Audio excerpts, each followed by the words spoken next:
Hello, good morning, everyone. We should get this 9 o'clock. We will get this council meeting rolling. We have Reeve Link is participating remotely today and has asked me to chair.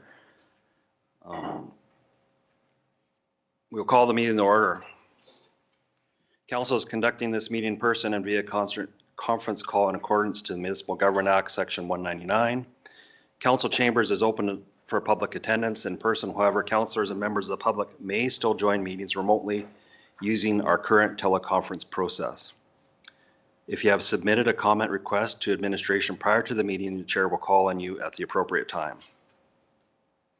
The chair may also ask for comments or concerns from the public relating to a particular topic, and at this time the phone lines will be unmuted.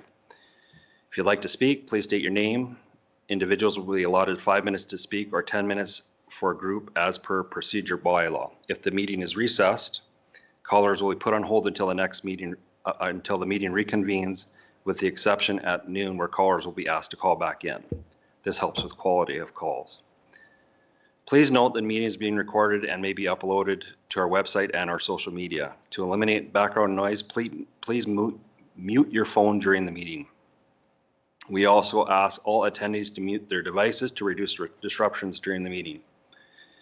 Everyone has a right to be present at council meetings and council committee meetings. Any attendees that are considered disruptive to the progression of this meeting may be removed at the discretion of the chair as per Municipal Government Act, Section 198. Thank you for your cooperation. As we have a the Reeve participating remotely, we will do a roll call. Reeve Link. Good morning, everybody. Councillor Laprise. I'm here. Councillor Bigger. Here. Councillor Eichert. Present. Myself is here. Councillor Kester. Present. Councillor Laursen. Present. So we have a agenda before us. Is there any additions or deletions? I believe there was one coming. Yes, through the chair, there was an email sent to all of council yesterday from Reeve Link requesting the addition of an approval for attendance for training. The rationale behind it is that it was an emergent item just due to as the registration fills up quickly, and that all of council has that, and we're proposing to add that to agenda item 7.13. Thank you. Okay. Anything else to add to the agenda from anyone? Go ahead, Councillor Laursen. Item 5.5 should be deleted. That's not the proper place for a letter like that. I would even argue that's a code of conduct to put it on the agenda.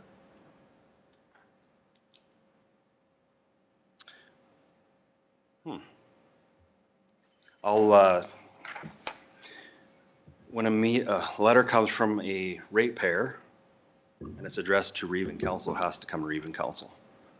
I believe there's a MGA requirement for that. Through the chair, administration's process for the last number of years has been any correspondence that is received by administration to Reeve and Council is circulated to Reeve and Council. Okay. Circulated to, not put on the agenda. Well, through the chair, council can address it in any way they choose. Administration did say that we're going to add it to the agenda, and there was no comment back from council, so administration did add that to the agenda. Thank you. Anything further? So I'm just wondering if we should take it out of the consent agenda? So with this is the new process for consent agenda. I'll just talk to it real briefly. When we get to item 5 on consent agenda, there is options to pull things out or to approve the consent agenda as a whole. Staff have looked into the process with other municipalities. Some deal with it at the start of the meeting. Some deal with it the way we are today, which is so it's technically all this stuff is in the agenda. It's whether or not we want to pull it out and have further discussion on it. So if there's anything any councillor feels needs discussion on at item 5 when we do the consent agenda, we just pull it out. There's a motion available and staff will have it. Okay. And we will add it right then and there once we will approve what's in the consent agenda as a whole, and then anything else will just follow right after that for discussion. Go ahead, Councillor Kester. So the way I understand it, if we pull something out of the consent agenda, we would discuss it later on in council. So in this case, this is already on the agenda and been circulated to the public. If you were to pull it out, we would talk about it in public. If we leave it in there, it would just get a pass in the consent agenda if it gets passed. So that being said, if it's appropriate to have it here or not, I'm thinking should be a topic for the next committee of the whole, what gets published in the agendas. Does that make sense if we want letters of this type published or just circulated? Or that's my feeling anyway. And that can be discussed when we get down there too. Exactly. Yeah. Yeah, so for today, I would just leave it as it is and see what happens. I don't know if anybody else agrees. So we have an amended agenda. Anything further? Good for a motion to approve. Also move the agenda as amended. Motion on the floor. Any discussion? If not, I'll call the vote, and we're going to all use eScribe. ReveLink is going to try remotely, and we'll see how this works. I'll call the question.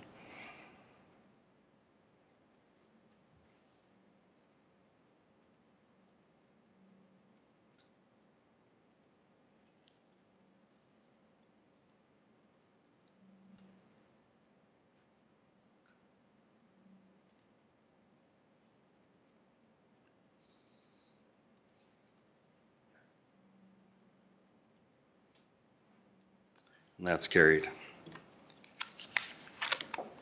We will move into public hearing. I have another scribe thing to read. I'll make a motion to recess from the regular council meeting. Motions on the floor? No motion, you just mentioned that you're recessing. Okay. Just the motion to. Okay, I'll call the public hearing to order, and that's a motion. Any discussion? All in favor? Please vote on eScribe.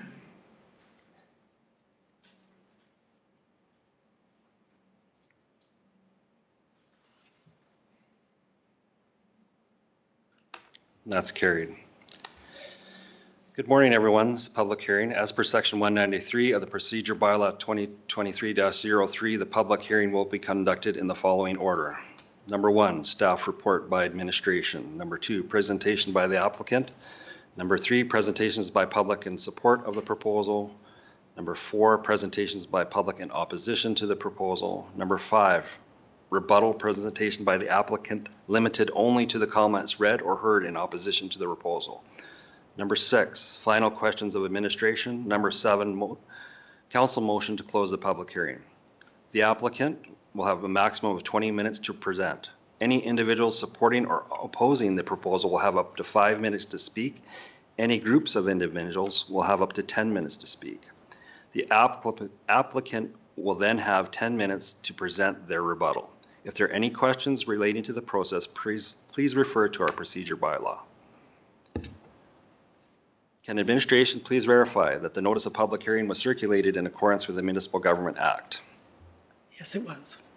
Excuse me, yes. Question to administration, as there's several here, do we have to ask that question for everyone? That one, yes. Sorry, through the chair, that one, yes, but the actual process, no. Is there any written submissions that are not in the public package? No. Thank you. Anyone that comes to the mic, please state your name and address for the record. So we are moving on to 3.1 bylaw 2023-25. Please proceed. Jessica Russell with Planning and Development Services, presenting bylaw 2023-25, which proposes to redesignate a plus or minus 163.76 hectare portion of land from the Agriculture General District to the Direct Control District, or DC3 district.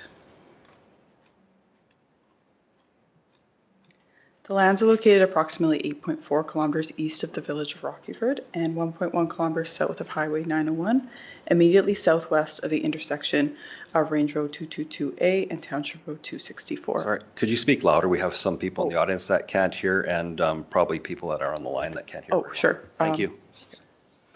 Land uses in the immediate vicinity of the subject lands are primarily agricultural and farmsteads. The application proposes to redesignate Block 12, Plan 6196AW, and Lot 1, Block 12, Plan 9812852 within the northeast section of 212622 west of the 4th Meridian, and Block 14, Plan 6196AW within section northwest 222622 west of the 4th Meridian from the Agricultural General District to the DC District. The proposed redesignation facilitates the expansion and development of the Hatarian Brethren Church of Wheatland. The DC District was created by Council to support the expansion and development of colonies throughout the county, currently regulating 3 existing colonies. The application proposes a mixed-use agricultural development, including communal housing, providing 20 residential units, a private 20-student school, a private church, a kitchen and common dining hall, a utility building, farm buildings, and agricultural support buildings for storage, maintenance, and processing. The development area is accessed by an existing approach from Township Road 264. The parcel is located adjacent to the intersection of 2 gravel roads, Range Road 222A and Township Road 264. The parcel is located approximately 2.4 kilometers west of Highway 840, accessed by Township Road 264. The application includes a traffic generation study reviewing trip generation, trip distribution, and access. The study estimates that most of the trips will be internal within the site, with 2 vehicle trips to and from the site during peak hours. The study concludes that the proposed development will have limited effect on the traffic level in the area. The application included a servicing proposal regarding water supply and wastewater servicing for the development.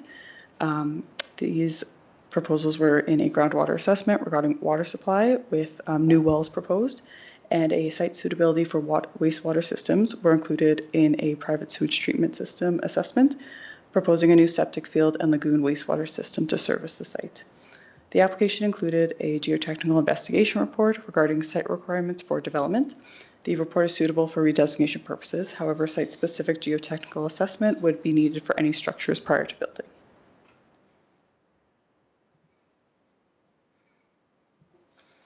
The proposal is consistent with the applicable statutory and non-statutory plans.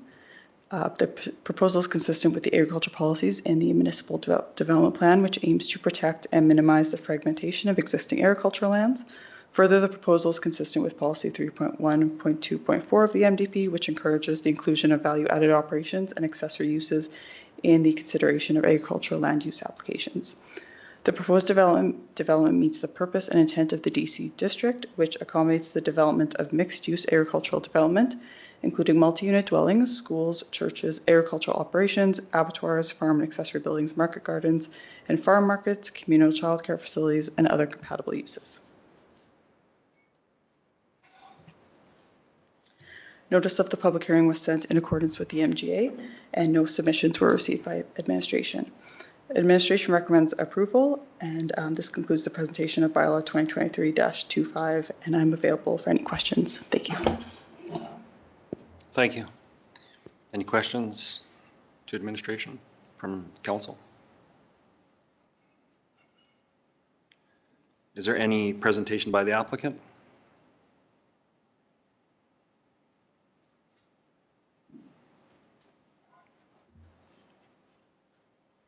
Welcome. If you could state your name, please. And everything. Laverne Taves from Westlock, Alberta, agent for Wheatland Colony.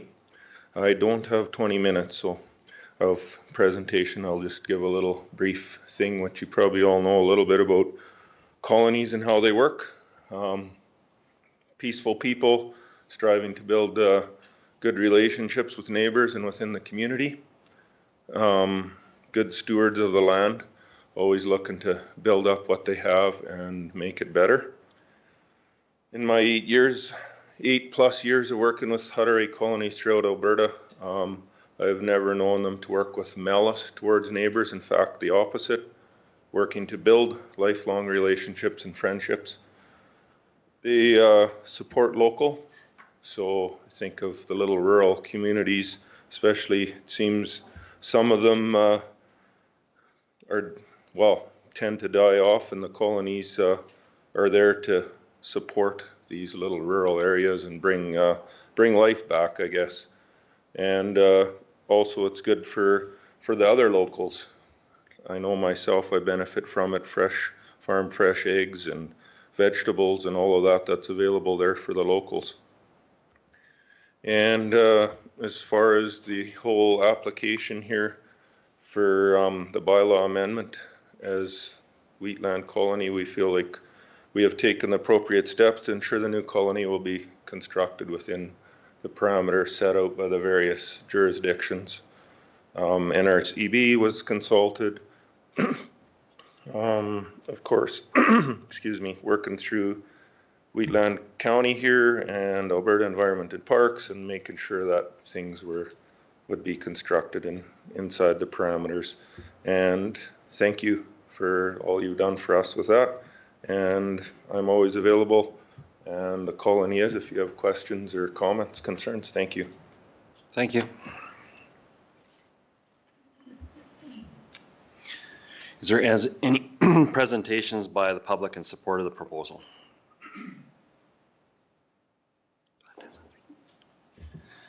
I have to ask this 3 times. Again, is there any presentations by the public in support of the proposal? 3rd and final time, same question. Hearing none, seeing none, we'll move on. Is there any presentations by the public in opposition to the proposal?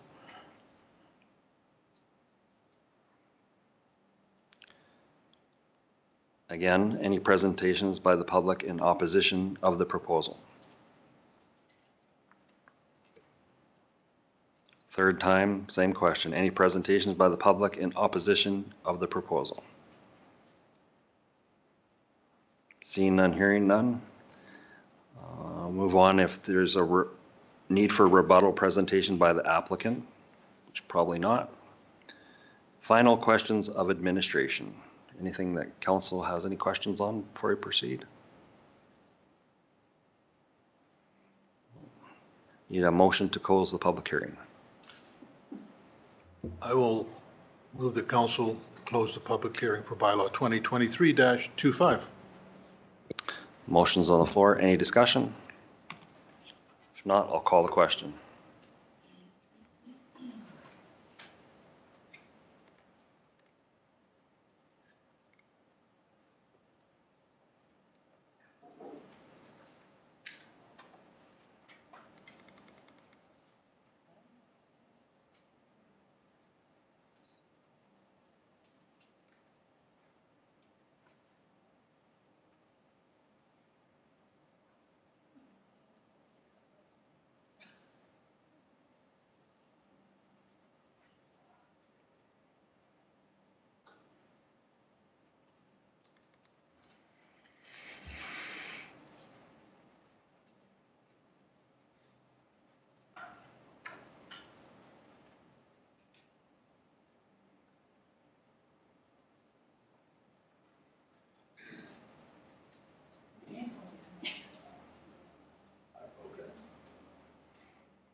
And that's carried. Sorry, we're having technical difficulties.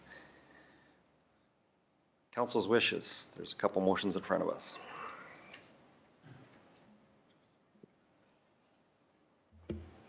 I'll move that council moves first reading of bylaw 2023-25 to redesignate plus or minus 163.76 hectares of Block 12 Plan 6196AW and Lot 1 Block 12 Plan 9812852 within Northeast 21, 26, 22 west of the 4th Meridian, and Block 4 Plan 6196AW within Northwest 22, 26, 22 west of the 4th Meridian, from agricultural general to direct control district as shown on the attached Schedule B forming part of this bylaw.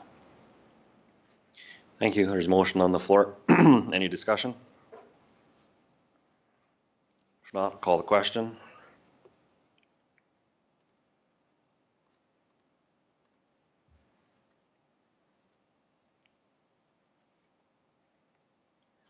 And that's carried.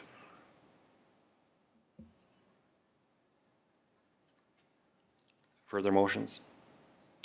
I'll move that council moves second reading of bylaw 2023-25. There's a motion on the floor from Councillor Priest. Any discussion?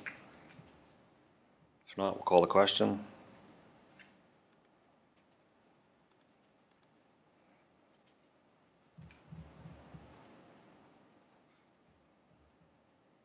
And that's carried. I'll move that council grants permission to hold third and final reading of bylaw 2023-25. Motion on the floor by Councillor Bigger. Any discussion? Call a question.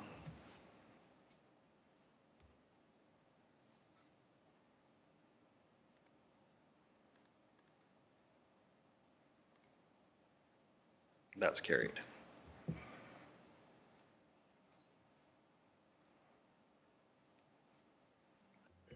I'll move that council grants third reading of bylaw 2023-25. Motion on the floor by Councillor Eichert. Any discussion on the motion? Not, call the question.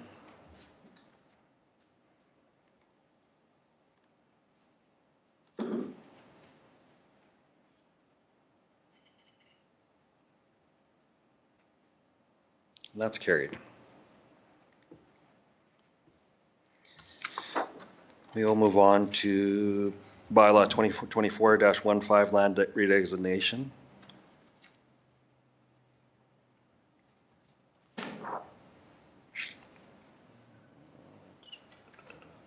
I'll call the motion. Do I have to have the motion for this public hearing too? Yes, to open it. I'll put a motion on the floor to proceed with bylaw 2024-15. Open up the public hearing, sorry.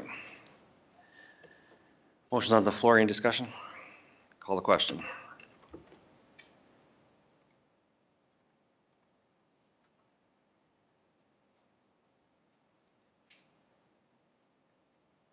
And that's carried. Can administration please verify that the notice of the public hearing was circulated in accordance with the Municipal Government Act? Good morning, Deputy Reeve Clausen. Yes, I can confirm the notice was circulated in accordance with the Act, and there were no late submissions to mention since the agenda was published. Perfect. So there's no written submissions. Correct. Anyone coming to the podium, please state your name and address for the record. So we'll move forward with your report, sir. Good morning, Council. Taylor Felt with the County's Planning and Development Services team. I'll be presenting the next three bylaws on the agenda for Council's consideration. So first application here proposes to redesignate Lot 1, Plan 911291 within Northeast 322226 west of the 4th Meridian from the Country Residential District to the Agricultural General District in order to facilitate a future boundary adjustment resulting in a 5.9 acre parcel and a 148.26 acre remainder. Referring to page 25 in Council's agenda package, the lands are located 11 kilometers northwest of Carsland, immediately southwest of the intersection of Township Road 230 and Range Road 265. The lands are currently undeveloped and used for pasture land for agricultural purposes. The lands surrounding the site are also predominantly used for agricultural purposes. Lot 1 is currently undeveloped, and as such, there's no servicing infrastructure in place. Future servicing of the lot is proposed to be provided by means of a private water well and private wastewater treatment system. The applicant provided the appropriate studies in support of their proposal, indicating that the proposed Lot 1 is suitable for future on-site water and wastewater infrastructure. The applicants intend to continue using the remainder Lot 2 for agricultural purposes in the future, and access is available to each lot and will be addressed at the subdivision stage if approved.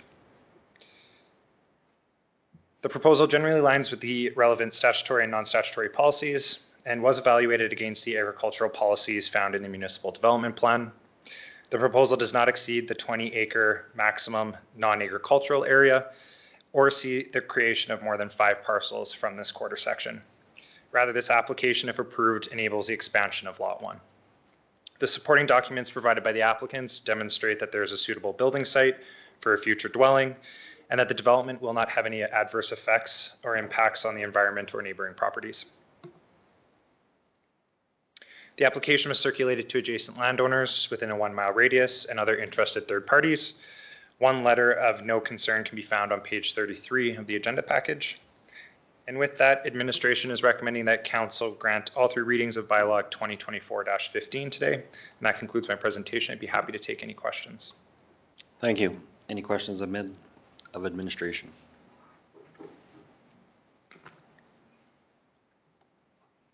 Is there a presentation by the applicant? I don't see them in the gallery here. Is there any presentations by the public in support of the proposal? Again, any presentations by the public in support of the proposal?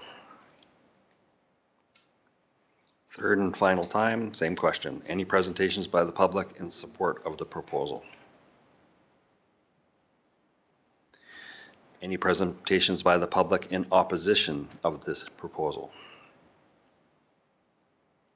Second time, any presentations by the public in opposition of the proposal? Third and final time, same question. Any presentations by the public in opposition of the proposal? Seeing and hearing none, we'll move on. Any rebuttal presentation not needed? Any final questions of administration? Through the chair, no final comments from administration. Looking for a motion from council to close the public hearing. I'll move that council close public hearing bylaw 2024-15. Thank you, Councillor Eichert. Motion's on the floor. Any discussion? If not, I'll call the question.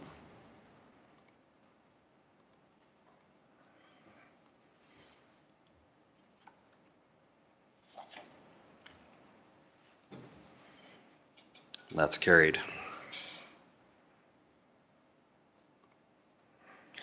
We have several options in front of us. Go ahead.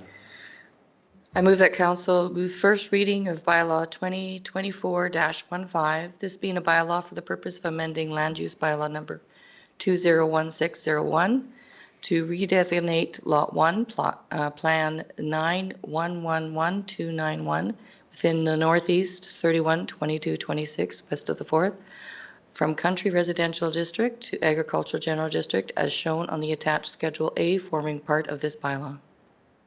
Thank you. Motion's on the floor. Any discussion? Now I will call the question.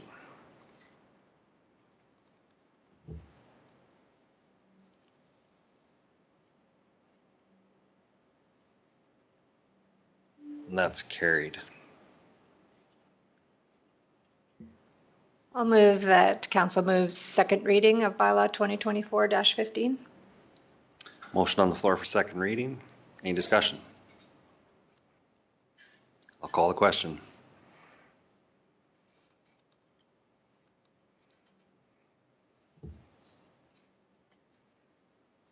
That's carried.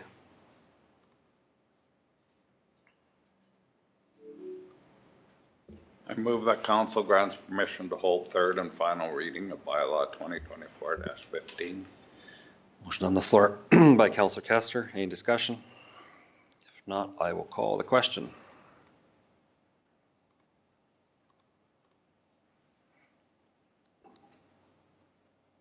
That's carried unanimously. Or no, we're not there yet.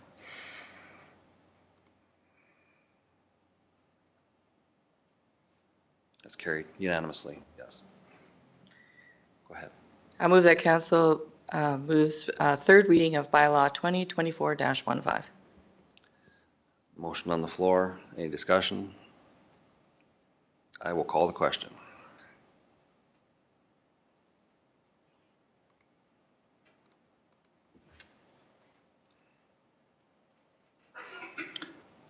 And that's carried. Move on to the agenda package, bylaw 2024-20.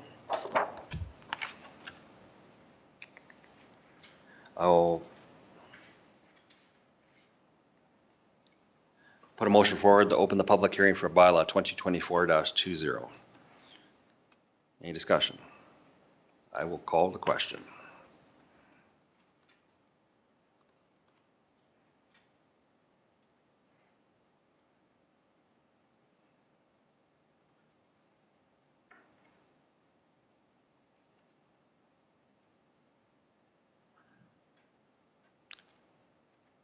And that's carried. Can administration please verify that the notice of public hearing was circulated in accordance with the Municipal Government Act? Through the chair, yes. Thank you. Are there any written submissions that are not in the public package? There were no late submissions for this application. Thank you. Again, anyone that comes to the podium, please state your name and address for the record. Please proceed. This application proposes to redesignate 72.10 acres within Southeast 10-24-24 west of the 4th Meridian from the Agricultural General District to the Community Services District in order to facilitate the future expansion of Wheatland County's Public Works facility. Referring to page 40 of Council's agenda package, the site is located immediately north of Wheatland County's Municipal Operations Center, immediately north of the county's current Public Works shop and yard on the west side of Range Road 243. The lands are currently undeveloped and used as pasture land for agricultural purposes. The predominant land uses in the immediate vicinity of the parcel include community services, industrial, country residential, and agricultural uses. The county is currently preparing preliminary plans for the development of the parcel, but generally the future site will be used for stockpiling of bulk materials and the storage of equipment and other vehicles. The intent is to allow for the expansion of the county's public works facility in the future in order to continue providing essential services to residents and ratepayers. As the site is undeveloped, there's no servicing infrastructure in place and access is available via an existing approach to Range Road 243 to the east. You can see on the screen here, there are two wetlands located on the parcel. The larger wetland located in the westerly portion of the parcel belongs to the province, which would have implications for any future subdivision proposals affecting the land. But at the time, the county doesn't have any intention to further subdivide the parcel. Any future development that may impact either wetland will require authorization from the Public Lands Authority. Future development of the site will also require a roadside development application from Alberta Transportation and Economic Corridors. And at that time, a transportation impact assessment may be requested from the county. The proposal aligns generally with the relevant statutory and non-statutory policies. The proposal directly aligns with the overall vision of the Municipal Development Plan, which seeks to deliver sustainable levels of service and infrastructure to help Wheatland County grow for the benefit of all. And although the future expansion does see the removal of some agricultural land, it will enhance an essential public service that works to serve our residents and ratepayers by providing greater capacity to maintain and improve the county's transportation network. Landowners within a 1 mile radius of the site and other interested parties were notified of the application and again in advance of today's public hearing. 2 written submissions were received by neighbors and they've been included on page 47 of the agenda package. I did have a chance to have conversations with both neighbors and address most of their questions there and provide them with any available information the county has at this stage of the planning process. Administration is recommending that council consider bylaw 2024-20 for all 3 readings today, and that concludes my presentation. I'd be happy to take any questions. Thank you. Any questions for administration?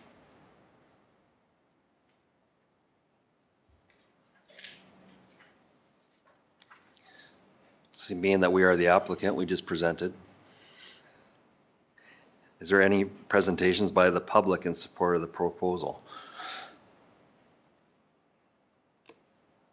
Seems weird to have to ask this question. Second time, any presentations by the public in support of the proposal? Third and final time, same question. Any presentations by the public in support of the proposal? Would public include staff? Okay. Any presentations by the public in opposition to the proposal? Second time, any presentations by the public in opposition to the proposal? Third and final time, same question. Any presentations by the public in opposition of the proposal? There's no need for a rebuttal. Any final questions of administration?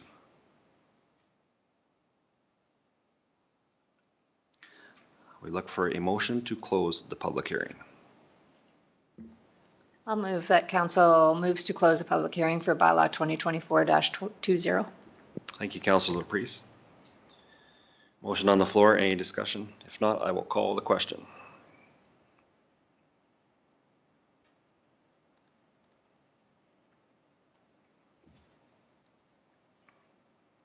And that's carried.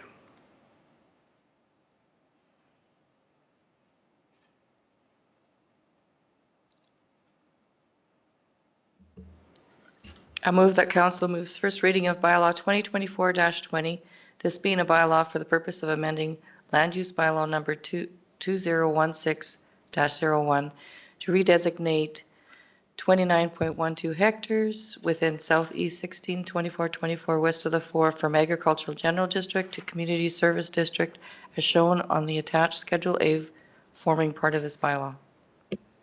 Thank you, Councilor Bigger. There's a motion on the floor. Any discussion on the motion? I should have probably brought this up further, but does administration have, well, we are taking 70 some odd acres out of agricultural production. Eventually, hopefully not in my lifetime, that will be covered with buildings, but is there a plan in order to use that land just so that it just not sit down there and be barren, like, because right now it is maybe only pasture land, but it is still feeding cows. It is still doing what agricultural land is supposed to be doing. So does administration have a plan, like a phased-in plan on what they're going to do with this property down the road? Because you're not going to be able to use all, you won't be using all 70 acres of it for whatever reason we bought the property for. Through the chair, the lands will continue to be, well, they'll be leased out for agricultural purposes until our plan to develop and encroach into that area is approved. Thank you. Thank you. Any other questions? Motion's on the floor. I will call the question.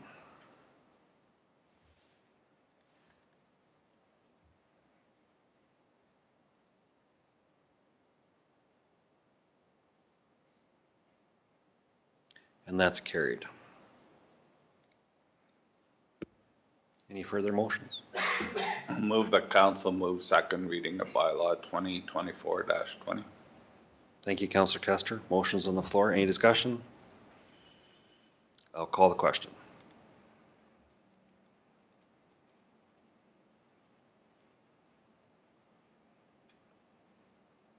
That's carried.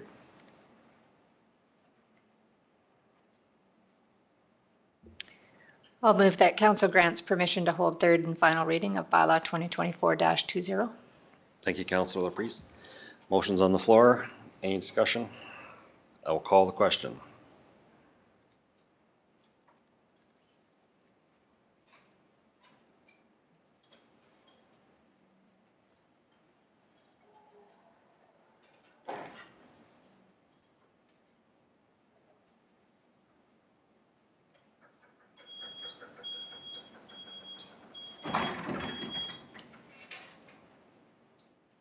That's carried unanimously.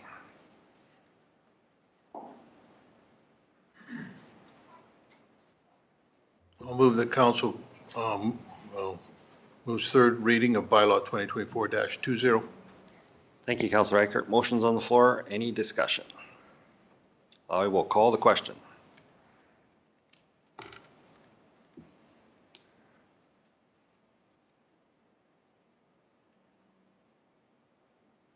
And that's carried. This last one is no public hearing, correct? We've already done that. So we'll move forward and we don't, okay. We move forward to item 3.4, bylaw 2024-10 land redesignation.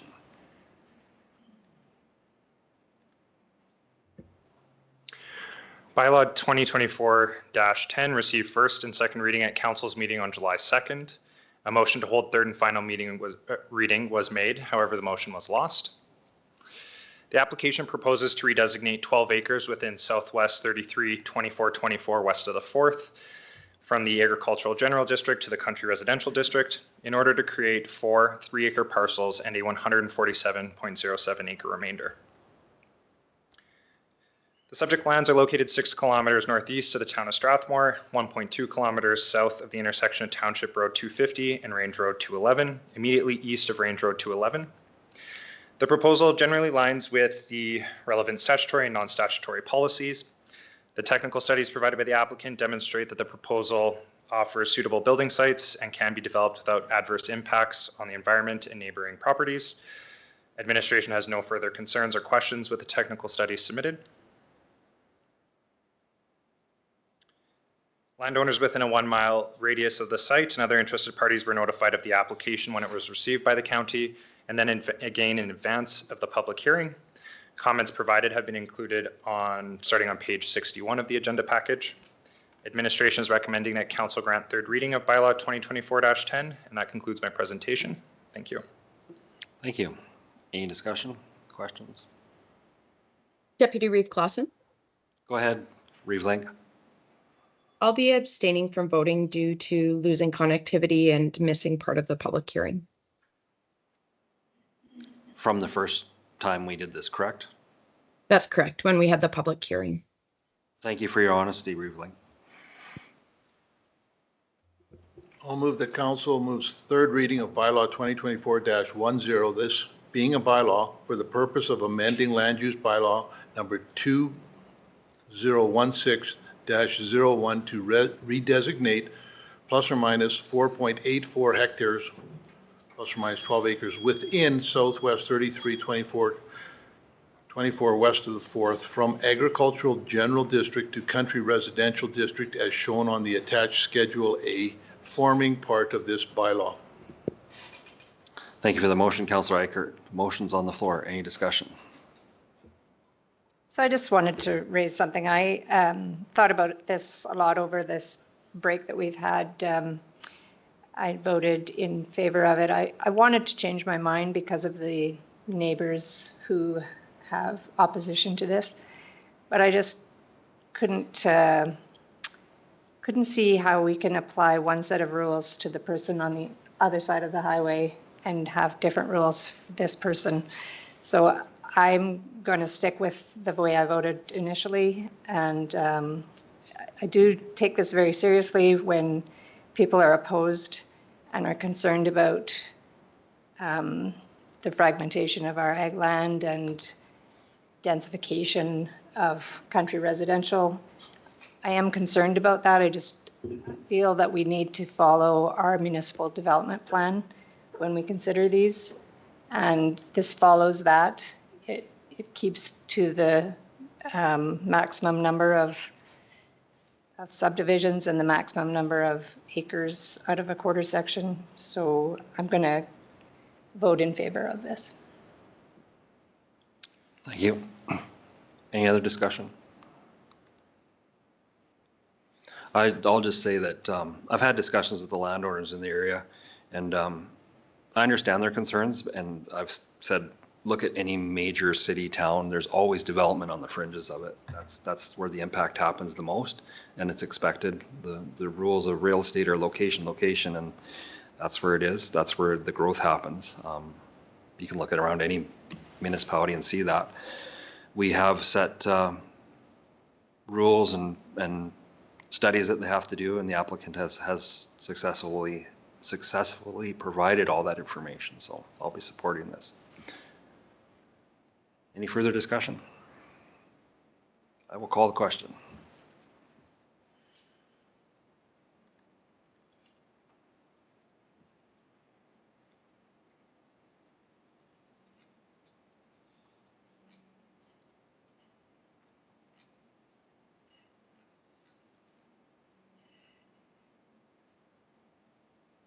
And that's carried.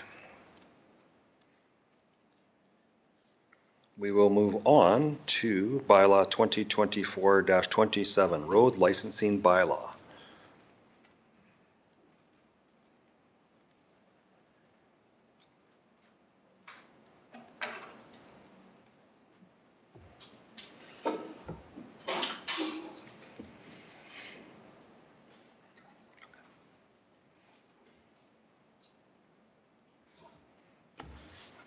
Good morning, Council. Cody Zimmerman with administration presenting presentation for the road licensing bylaw 2024-27.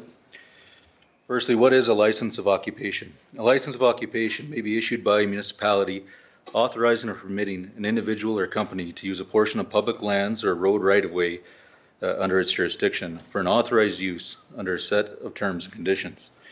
Per Section 13 of the Traffic Safety Act, a municipality must have a license of occupation bylaw, also known as a road licensing bylaw, in place in order to grant or issue a license. A license of occupation is not a lease. Rent is not collected for use of the land, though fees may be collected for the application processing and licensing, and a security may be held if required. Term lengths may be set for short durations annually or be indefinite until such time they are terminated or revoked. Licenses may be renewable but are non-transferable. Though licenses permit authorized uses or activities upon the right-of-ways, a licensee may not prohibit pedestrians or vehicles from using the right-of-way per Section 16 of the Traffic Safety Act. Typical reasons for the issuance of a license are not limited but include cultivation of undeveloped road allowances, construction of public utility infrastructure, development on public lands around lakes and waterways, and uses of sidewalks for outdoor patios and things of that nature. So why does Wheatland County require the ability to grant a license of occupation?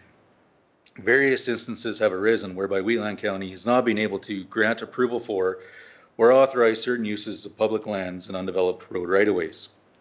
The following examples outline instances for which a license of occupation would be required. In our first example, a landowner with croplands immediately adjacent to an undeveloped county-owned right-of-way, which is not required for public access or for access by other landowners, wishes to cultivate and crop the undeveloped county right-of-way. Cropping of the right-of-way offers productive use of the land and the added benefit of weed control. As the leasing of the right-of-way is prohibited through legislation, the issuance of a license of occupation authorizes the landowner to use the right-of-way for that use. In example 2, a public utility provider with a utility right-of-way on county-owned lands wishes to expand or upgrade an existing facility which would encroach a short ways onto an undeveloped road allowance. Typically, an encroachment agreement would be entered into for such instances.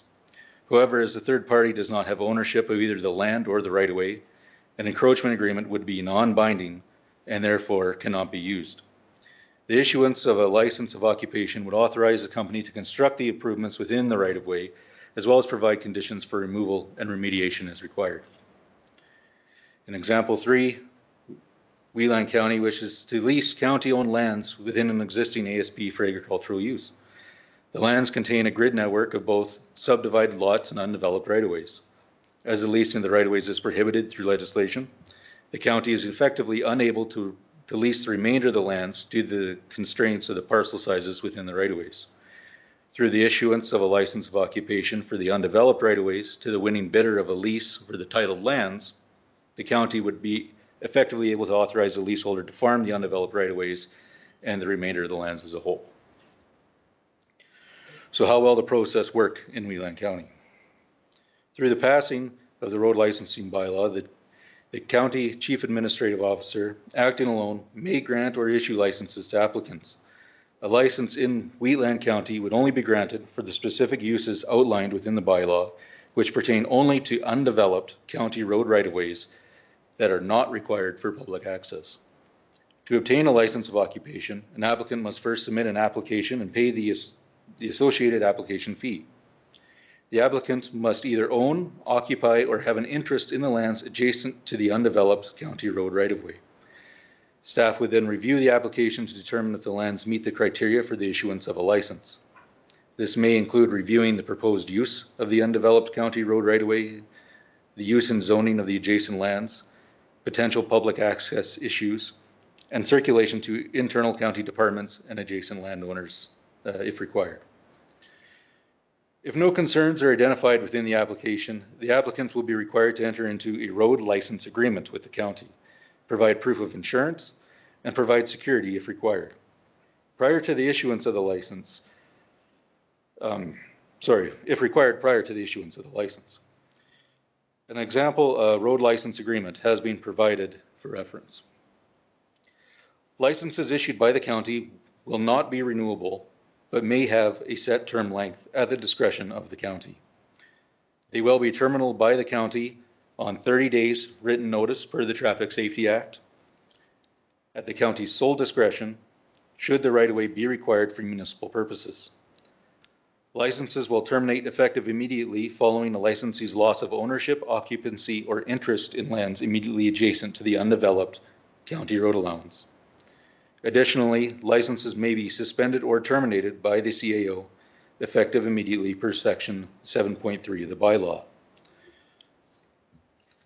Should council approve third and final reading of the bylaw, administration would then create a form to be used for application to make a license, and would also propose application fees and securities for licensing that would be added to the master fee schedule bylaw and brought back to council for approval at a later date.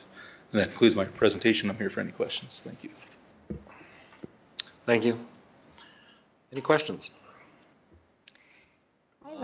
Councillor Priest and then Councillor Kester. Sorry. Yeah. Just a question about not preventing vehicle or pedestrian use. So if a farmer was to farm over, so somebody could drive along that road allowance and there'd be no. Yes, through the chair, per the Traffic Safety Act, nobody can block or prohibit use by the public of a right-of-way. So even if they do crop it, if someone felt the need that they needed to go down there for whatever reason, they could choose to do so. In an instance where maybe they're pasturing the right-of-way, for example, they would probably come back for a bylaw to put in a Texas gate if one didn't exist, because you wouldn't be allowed to gate a right-of-way either, because that would be blocking it. So there are ways kind of around some of those scenarios, but the idea would be that we would only issue the license if public access was identified to not be required. So some of these instances we're kind of looking at or right-of-ways that might dead end at a body of water, or where nobody would be going down there anyway. Maybe the landowner owns lands on both sides. He's the only one using that land. So those sorts of instances. And they would just maybe need to just understand that is a risk, that a small risk probably, but. Yes, absolutely. The license holder or whatever would. And there would be no form of compensation or anything for any kind of damage that may occur as a result of public use. Councillor Kester? Currently, we have miles of road allowances that are cropped, pastured. After we pass this bylaw, what are we going to do with them? Do they have to come in and apply, or do we just leave it go until they want it, a license? Or I can see maybe the purpose of having one for anybody coming in and wanting to do something, but currently we have like miles of it. Through the chair, so our intent would not be to track those instances down and to try and push them through this process.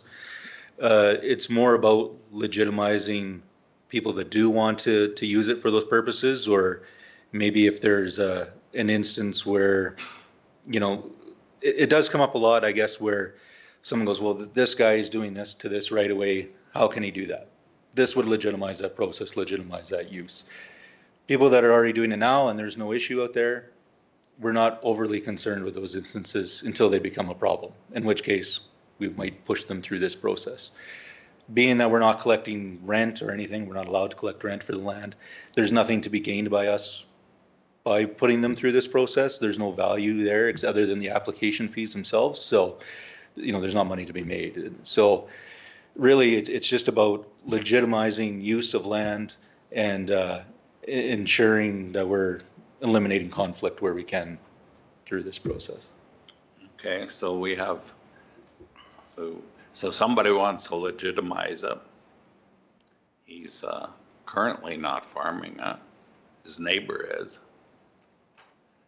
So before you would give him a license, you would contact all adjacent landowners.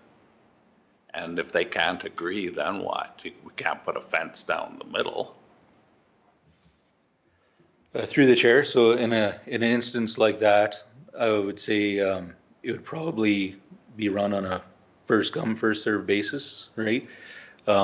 If we circulate it to a landowner and an issue like that was identified, then we may choose to not issue a license in that instance.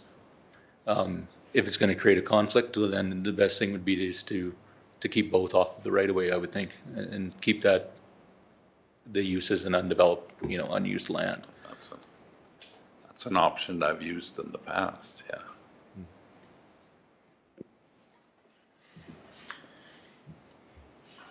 I just always have to point out, on page 79, there's just a couple of typos. On point number 14, relocation, the first line, it says advance written notice form the county, so it should be from. 14. And then point number 16, environmental responsibility, the company should be agrees.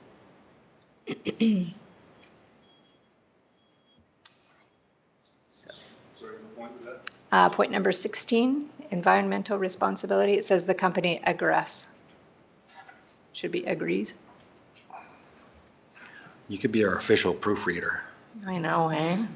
My next It's not a job. bad habit to have. That's it. Any further discussion or changes, errors made? Thank you for the report here.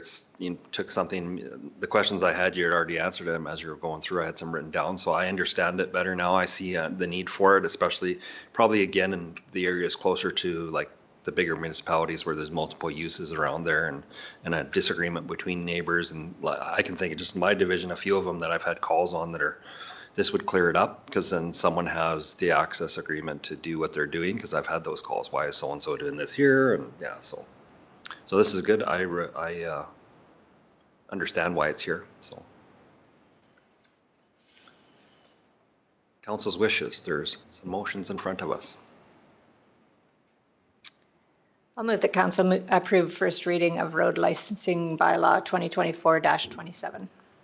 Thank you, Councillor Priest. Motion on the floor. Any further discussions? I will call the question.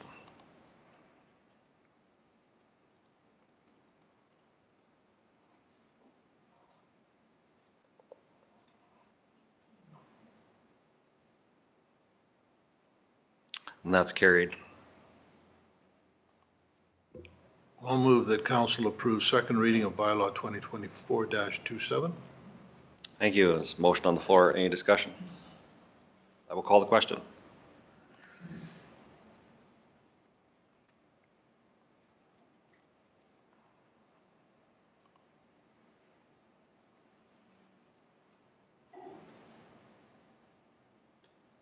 That's carried.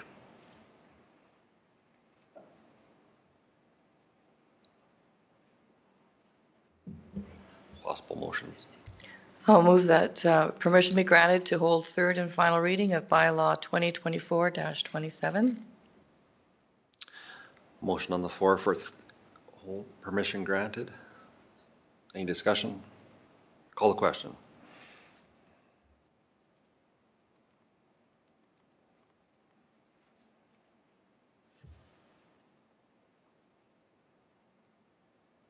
That's not carried unanimously, so that kicks us to the next council meeting, correct?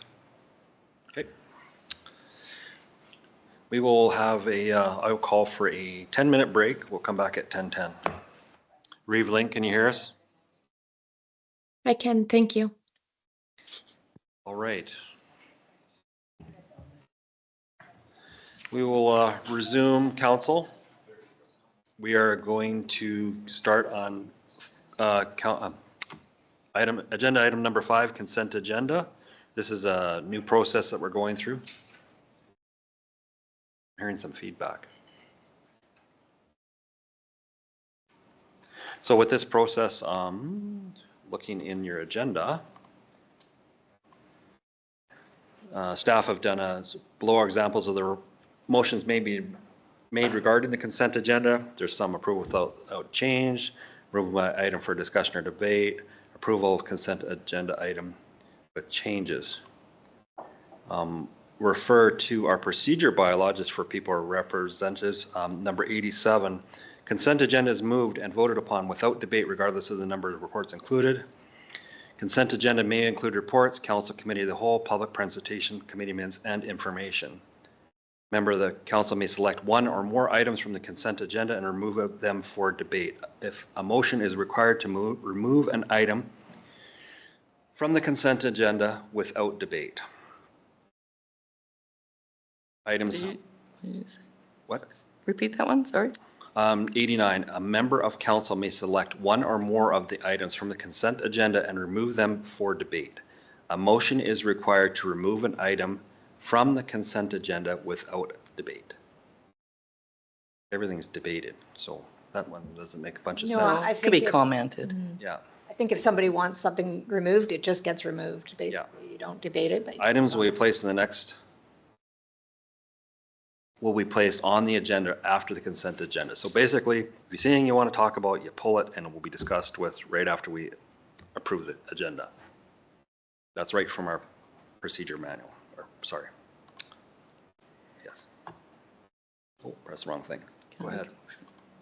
So actually, I'd like to make the motion to remove consent agenda item number 5.5, the Armstrong letter, and add it to item agenda number 6.1. Okay. I think we have Do we have to have so it's a motion? Yeah, you should vote on that motion. Okay.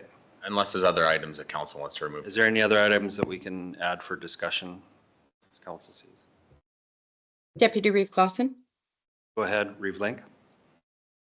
Through the Deputy Reeve, I just would also request that we remove 5.1 Wheatland County Regular Council meeting minutes. I just have 2 questions regarding them. Thank you. If Councillor Bigger would amend her motion.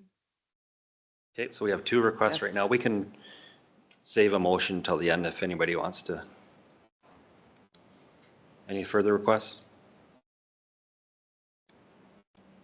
Go ahead, Councillor. I'll reiterate my thing that 5.5 should have been deleted from the agenda in the first place because that would be a code of conduct bylaw to discuss that in an open meeting.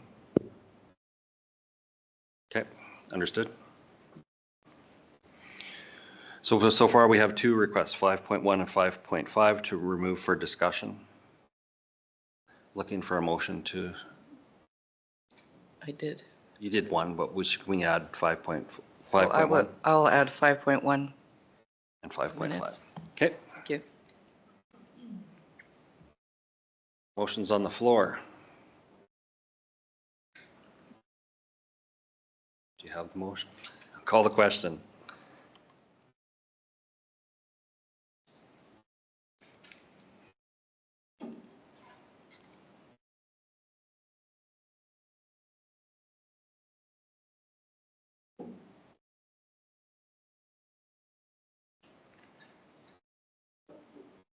That's carried. So moving forward, we have the regular council meeting minutes, July. Just a point to the chair. I think maybe you're addressing it, just the other motion to accept the rest of the consent agenda. Oh, sorry about that. So we have the remaining items on the consent agenda, a motion to approve. I'll move to approve the consent agenda 5.2, 5.3, 5.4, and 5.6 items. Thank you.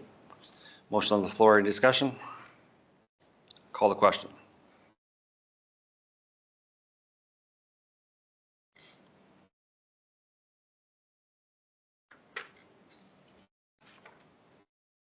That's carried.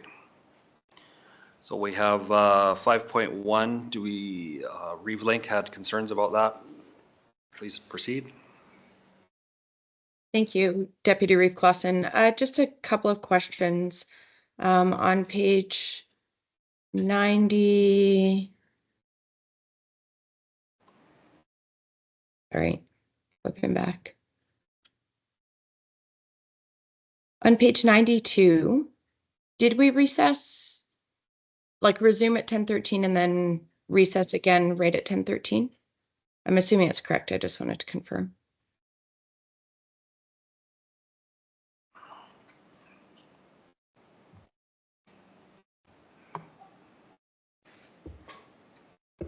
Just through the chair, administration can't recall off the top of our heads. We'd have to go back and take a look at that meeting, but that's something we can certainly do.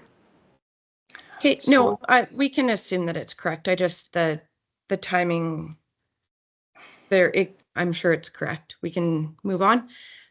Page 98, I'm just wondering when we're moving the correspondence into the consent agenda, and then in the minutes, we have like under 10.1 on page 98, no correspondence and information items were forthcoming. I'm just wondering if that might make the record confusing, because we do have the correspondence approved under the consent agenda and open to any advice or recommendations from administration. And I'm comfortable if this is the best practice. I just thought, you know, if somebody is looking for correspondence, you might go to that section and then, you know, see that there wasn't correspondence, but it's in the minutes under the consent agenda. And I'm just going there. On page 93, like under the consent agenda 5.3.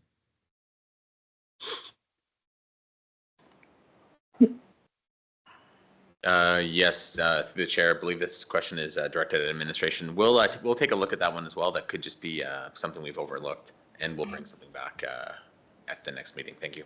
Sorry, the second one, Reeve Link, you were talking about our current agenda, not about the previous minutes, correct? No, that was related to the previous minutes as well, but it would be a potential ongoing consideration as well. Okay, understood. Thank you. I have one other item on the minutes from this last meeting.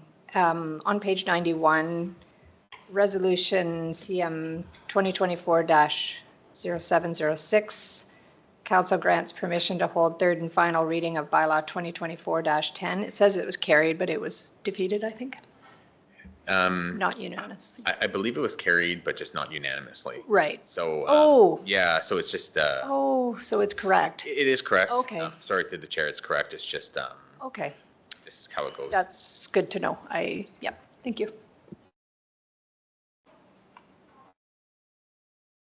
Through Deputy Reeve Clausen, I think in the report referencing that motion, it did say that the motion was lost, but I think the report should have just read that the motion was not carried unanimously. But yes, the minutes are correct. It was carried, just not unanimously. So is council okay to approve the minutes as amended? Or do we have to bring it back? Through the chair, from administration, there was no amendments. I think there's just things to look at. Okay. The recess was one where we just can't confirm, although not impacting anything substantial in the minutes. We'll take a look at it just to see if we did recess at that time. And then the correspondence piece, there really is nothing in there that indicates any action that there was correspondence, but it's something we have to look into as well. And then just that last piece, we'll take a look to see how other places record if a motion is not carried unanimously, especially when it comes to holding third and final reading of a bylaw, if it's not unanimous. So we'll take a look at that. Thank you. Thank you. So we'll need a motion to approve the minutes then. Yes, if council wishes to grant one, and if not, we can look into the issues and bring it back to council at a later date. It's not pertinent that these minutes are approved today. Thank you. Thank you.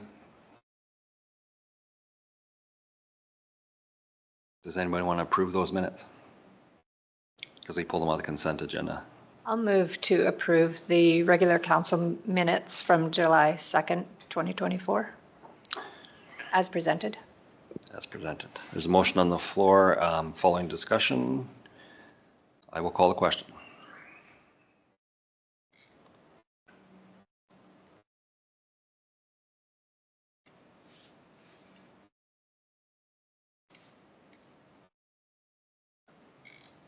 That's carried.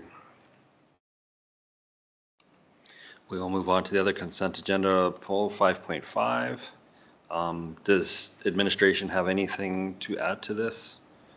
No, administration does not. So Go ahead. I just I pulled it out not for, to go over it more or less, is to kind of a comment that I have had comments on body language throughout the council too, and that it's not just coming from this person that has written the letters, but there is nothing in our code of conduct really that has, body language is imperative. I think we're all adults and we have to conduct in a professional manner. But I'm just, I guess, wondering if that's something that, is there something that we need to look at, or is it, I've never seen it in a code of conduct about body language, but if I just brought that out as perhaps Councillor Kester has a good idea of maybe discussing it at a committee of the whole. And with that, I will move that the T. Armstrong correspondence be accepted as information. Motion on the floor, discussion. I'll just, I've had similar discussions from my residents. I always say to them, like, we are on YouTube. We are watched and scrutinized, not just by our members of the public, but by the municipalities. I've seen it, talked to them about it. We're not all perfect by any means, but it's good to watch yourself because we are here on as elected officials by your representatives. And if your representatives have issues with you or how you're behaving, that's their right. I know there was discussion about whether this should be in here. And I will say when it says to Reeve and council members, it has to come to us. Administration cannot hold that from us. That goes for anything that comes forward. It has to come to us.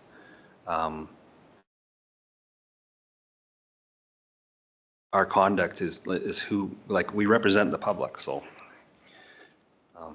I definitely think that we have to hold ourselves to a higher standard.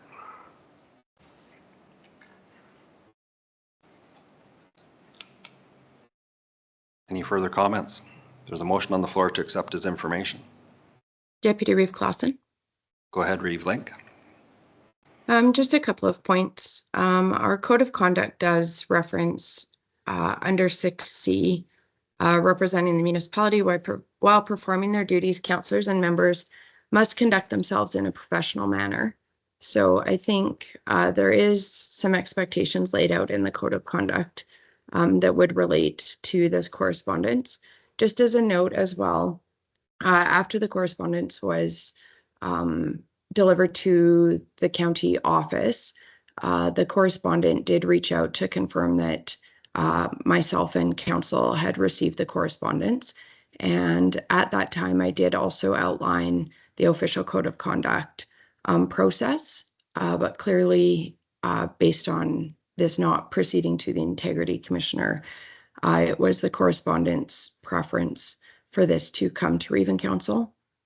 As has already been stated, we've had correspondence that I would say has also expressed concerns or opinions or perspectives on, certainly I can speak for myself, but also other colleagues on council that have also been a part of the open public council agenda package. I'm just curious if Councillor Laursen could speak further to where he is contending that the letter should not be in the agenda, and if he could just expand on that, please. Thank you. Thank you. I don't have anything to say about this at this time. I'll see what happens going forward.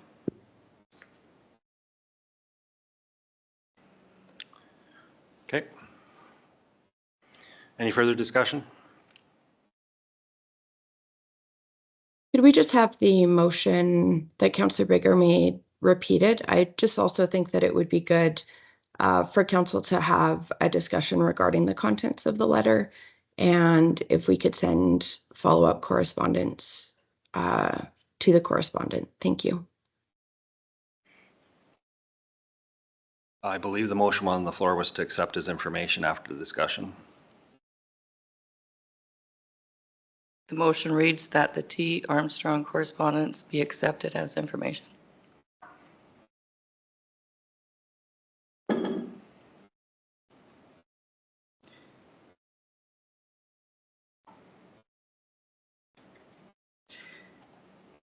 Any further discussion?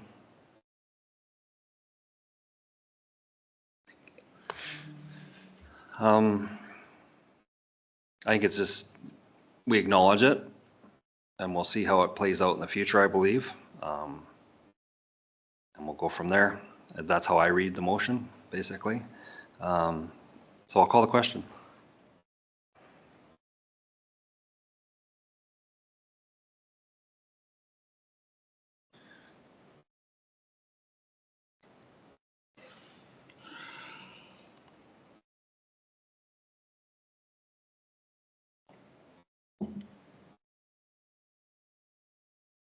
That's carried. So we've moved through the Deputy consent Reeve agenda. Clausen, sorry, just as a follow-up to that, is there any appetite from council to send a response to the correspondent? And I'm also just wondering if Councillor Laursen would commit to stopping the behaviors that are referenced in the letter. I think we should respond to the, definitely when a person goes out of their way to send us a letter, we should respond back to what actions were taken.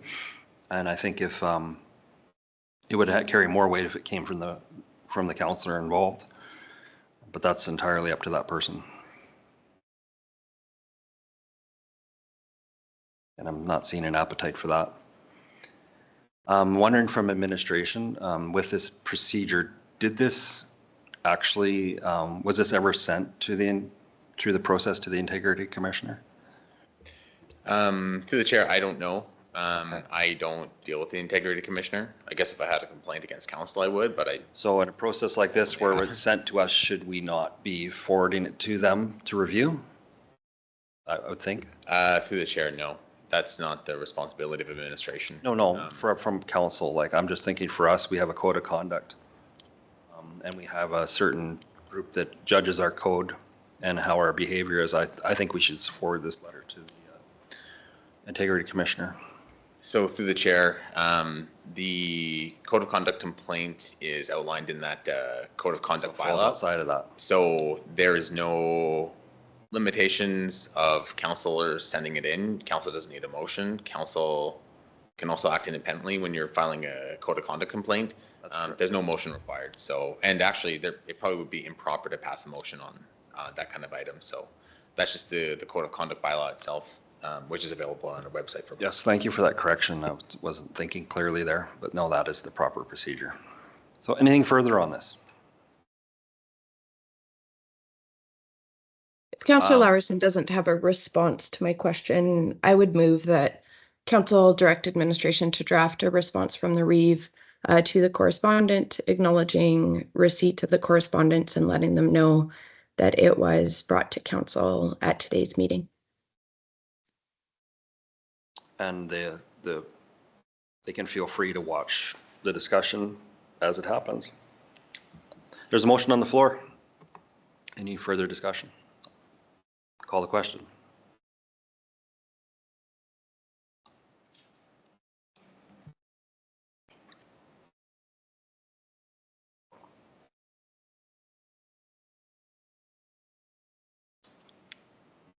Shanna's still typing. Okay, sorry, I was a little too fast. We'll just wait for the motion to come forward. Or motion to be typed out, I should say.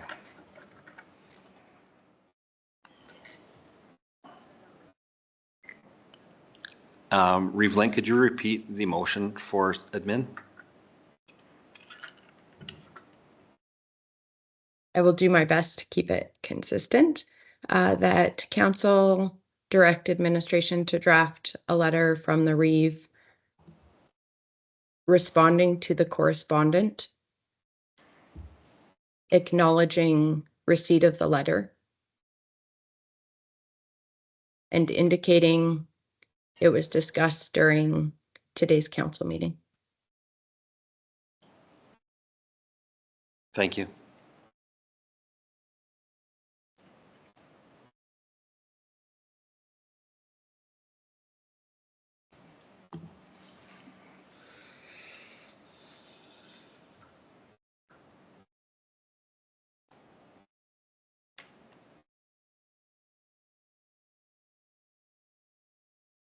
Motion is up on the screen that council direct administration to draft a letter on behalf of Reeve Link responding to the correspondent, acknowledging receipt of the letter and indicating it was discussed during today's council meeting, which we'll put the date in there, I'm sure.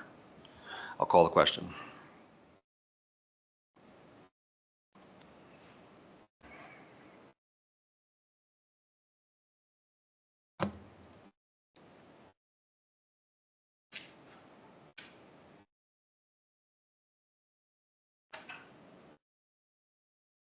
And that's carried.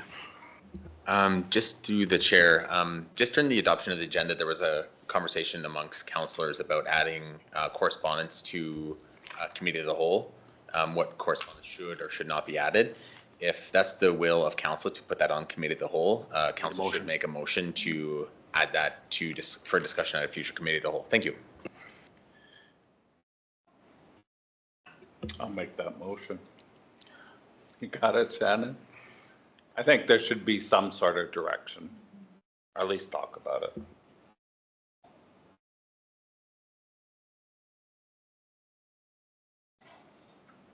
The word crafting is beginning. We'll wait for it to come up. I look at her and I'm going.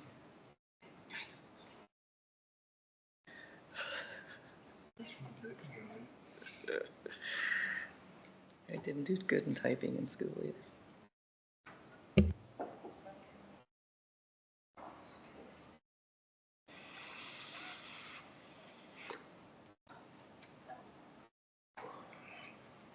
Motion on the floor that council direct administration to bring correspondence regarding councillors' code of conduct to a future committee of the whole meeting. Any discussion on the motion?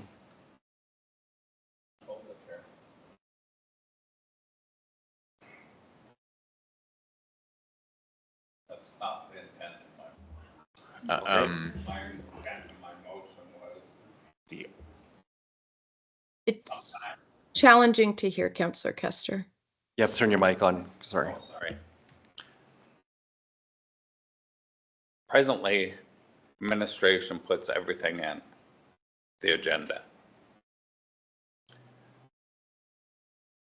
There could be, say, take this as an instance, one councillor objected. What happens if all 7 object? You could send it out in an email to everybody, all the councillors, and they would know. I don't know. This could turn into something. I think just warrants what gets included in the agenda, not councillor code of conduct. It could be something else. Yeah, just call it correspondence, yeah. We're not a sounding board for.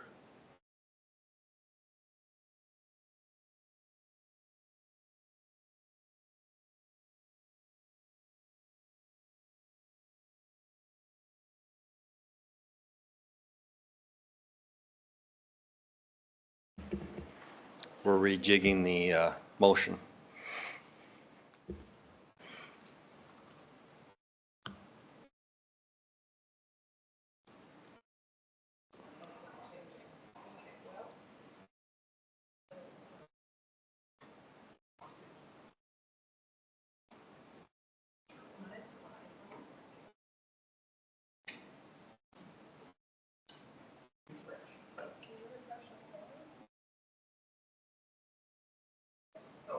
So the new motion is council direct administration to bring a report on the topic of council correspondence to a future committee of the whole meeting. And I would assume you would bring the MGU requirements and everything that's all attached to that. Yes, that's correct. We'll bring a report on it. Okay, fair enough. Any discussion on the motion in front of us? Call the question.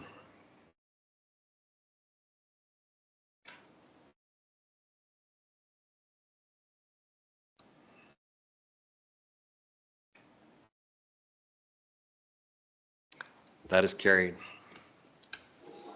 Move on to new business. 7.1 fire ban notification.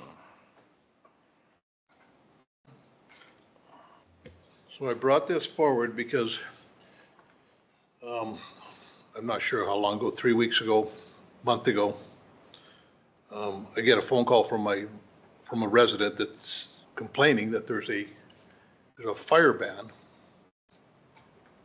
countywide fire ban. And I think we have to figure out a way to, and at the time of the fire ban that was put on countywide, the peas on my property were 3 feet high, green. The canola across the field was in full bloom, green. There was no way that anything on the west side of the county could have burnt, other than like at my property at that time. I had not done any irrigation on my lawns and everything else. You would have been unable to start a fire without probably 100 gallons of gasoline. So, and I understand that we have a massively big county. Things are incredibly dry on the east side of the county. But we put these fire bans on and we forget that this impacts, business people. Like, you put a fire ban on, and if you're selling firewood, your business is done, because you can't have a fire. So I'm just trying, I think this needs to be brought up in a committee of the whole. If there's some way we can separate the county out. I understand it's going to be a pain, but we have to be able to separate the county out in the fact that what necessarily might be necessary in the on the one side of the county is completely redundant on the other side of the county. So this is the reason I brought this forward, in the fact that there's got to be a better way to do this, in the fact that with a full fire ban and as I read that fire ban, people were unable to use their green eggs. You spend $1,500 on a barbecue and you're unable to use it if you're going to follow the law. So are we making people criminals just because? So this is sort of why I want to bring it up, and I think it needs to be discussed. There has to be a better way to do this. So are you, without getting into debate right now, I think we should have a motion on the floor to kick it to committee of the whole. You suggested that, and it'd be a good discussion there. Give administration time to prepare for, maybe give some talking points that you'd want to have brought forward for the committee of the whole, other than what you said. Yeah, I would. I'll put a motion on the floor that we bring the maybe get explained to us how a fire ban notification is adopted, why it is adopted, and how, and if there's a better way to adopt it, like that it doesn't have to be countywide, that it can be certain areas. So does that make sense? Any other councillors' input? I'd see, there's a lot of places that are fire smart. People are looking after their properties too that have, my yard has irrigation, lots of yards have it, and if they can't, like you're using it's a blanket thing for a large area. So I'd like to, same kind of things that he's talking about, look at it and see what the possibilities are. So anyways, a motion on the floor to bring it up to the next committee of the whole with those kind of talking points. Did you want to discuss more about it, or do you see any questions you would want from us for the next committee of the whole? Through the chair, no, I think those are good questions, good points to be brought up. Currently, we're in a fire advisory, not a full fire ban. Initially, when we put this in place, there was a lot of fires going on up north. Jasper, there was a lot of resources that were being used. So just for quick information, that's some of the things that we take into account, not necessarily just what we have, like how dry it is. We had no rain in the forecast at that point in time. Through our bylaw, we do discuss it with all the chiefs, and unanimously everybody wanted to put it in place. So from the east to the west. We were in there, I want to say, for about a week, and then we ended up moving to a fire advisory, which now the campgrounds are able to burn. Your residents are able to have approved fire pits. So it's just permit burning and fireworks permits that are not permitted throughout the county. So it is dynamic. It does move. And you're right, it is unique to this county. We are very large, and it can be different from the east to the west. Through that one in particular, when we put it in, it was actually the west. The dryness was coming from the west to the east, and our neighbors to the east were actually not in bands, and our neighbors to the west were. So it's dynamic. There is a website that I can share with you guys, and we compare it provincially. It's just Alberta fire bans, and we can look and see what our neighbors are doing as well. And typically, a lot of the times, it does go. We work in collaboration, with our mutual aid partners and our neighbors as well. So it's very dynamic, but yeah, that's really all I have. I can definitely bring something a little more comprehensive to the committee of the whole. I was just thinking that normally when you bring things to us, you do a comparison of neighboring municipalities and things like that. And I would think that Rocky View County would have some issues as well, being so spaced out around Calgary, that I don't know if they use Vision-wide or some other way of doing fire bans partial on their county or not. But anyways, it might be interesting to see what other people are doing to make the areas smaller. I don't know. Just an interesting topic, yeah. And some just as you were just brought up a point here, the committee that looks at this, or the group, is that by a bylaw, and then is there availability to have somebody that's not in the industry, a different opinion than what's on, because you're having a group of people that their sole purpose is to fight fires. I get that, totally understand it, but they're the ones making the decisions on everything. So when you get that silo thought, and someone might say something off the way, if that's in consideration of there, it's always good to have a different opinion on things, and then the discussion has been had, right? So. Through the chair, yeah, absolutely. There are people like scientists that look at fire index and determine those. I don't know if there's any in the county. It would have to be hired, but we could look into that. Okay, any further discussion? There's a motion on the floor to bring the committee to the whole. I'll call the question. Deputy Reeve. Sorry, Deputy go ahead. Reeve. Thank you. Through Deputy Reeve, I will support the motion. I like the idea of also if administration can just bring back more information about how the process works. And I really appreciate the work that our fire chiefs do to analyze the fire risk in the county and to make those decisions. I realize it's a complex and very nuanced decision making. I can see through the discussion, I do think it is important to always consider those competing principles, and certainly business interest is one, but with fire risk, I think we also just have to be very cautious because we do have finite capacity.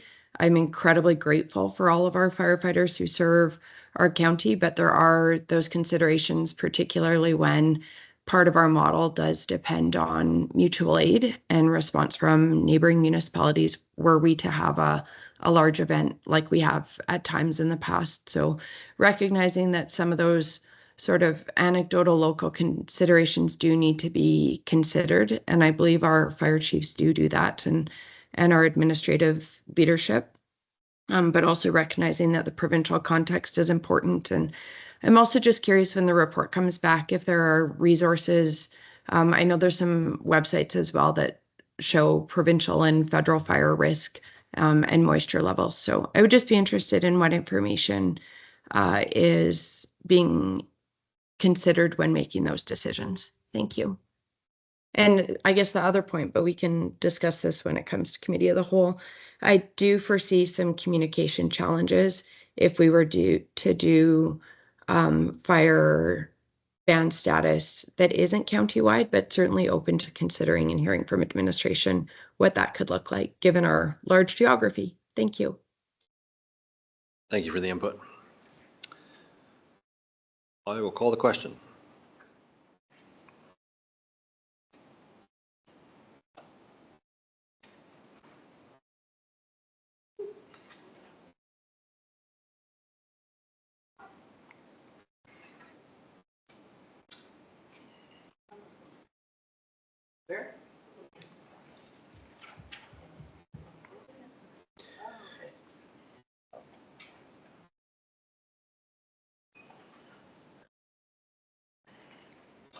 And that is carried. We'll move on to 7.2, Council Resolution Tracker. Yes, good morning, Council. Brian from Administration. On page 109 of your agenda package is the Council Resolution Tracker. The actual resolution tracker starts on page 112 of your agenda package. Just for the public's knowledge, anything in yellow is deemed ongoing, anything in green is deemed complete. If there's any questions about the Council Resolution Tracker, please let me know. Thank you. Thank you. Any questions for CAO Henderson? If not, a motion. I'll move that council accept the council resolution tracker dated August 13, 2024 as information. Thank you, Councillor Priest. Motion on the floor, any discussion? I will call the question.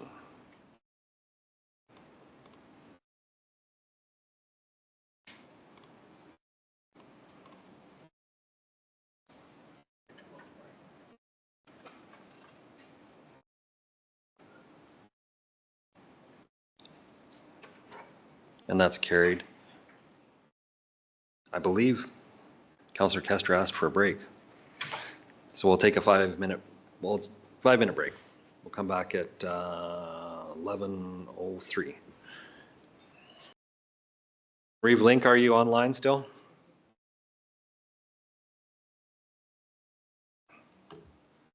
I am, thank you. Okay, we're moving on to 7.3, 2024 Fall RMA Convention meeting with Minister McIver. Yes, good morning, Council. Brian from Administration again. On page 119 of your agenda package is a request for decision on a Fall 2024 RMA Convention meeting with Minister McIver. So this invitation is extended to all municipal councils or rural municipal councils in the province in line with the RMA Convention. So the actual invitation is on page 122 of your agenda package. Council does typically try to meet with Minister McIver when an opportunity presents itself.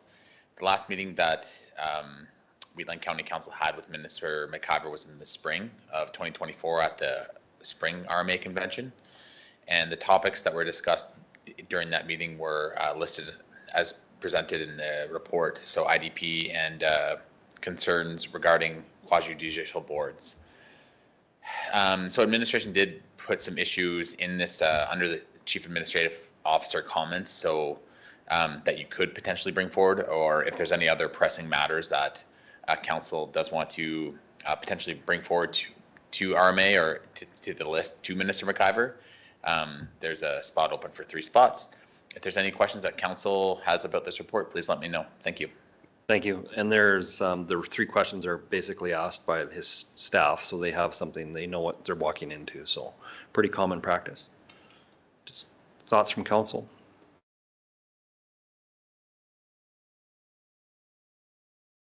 Everybody's quiet. I had a Councillor thought, but I need to understand this better, but would council have an appetite to discuss a concern with federal funding being approved, needing to be approved by the province? Is that an issue that we have, or is that, honestly, I should have done more research to find out if the bill had been passed by the province or if it's still, honestly. Is that municipal affairs I know. wheelhouse? I don't know. It is theirs. I don't know where it stands, or if our council even believes this to be a problem. I don't know.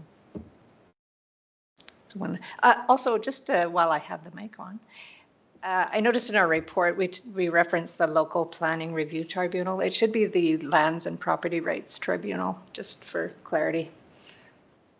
Makes no difference at this point, but. So I'm hearing 2 possible topics so far. Reeve Link, do you have any input?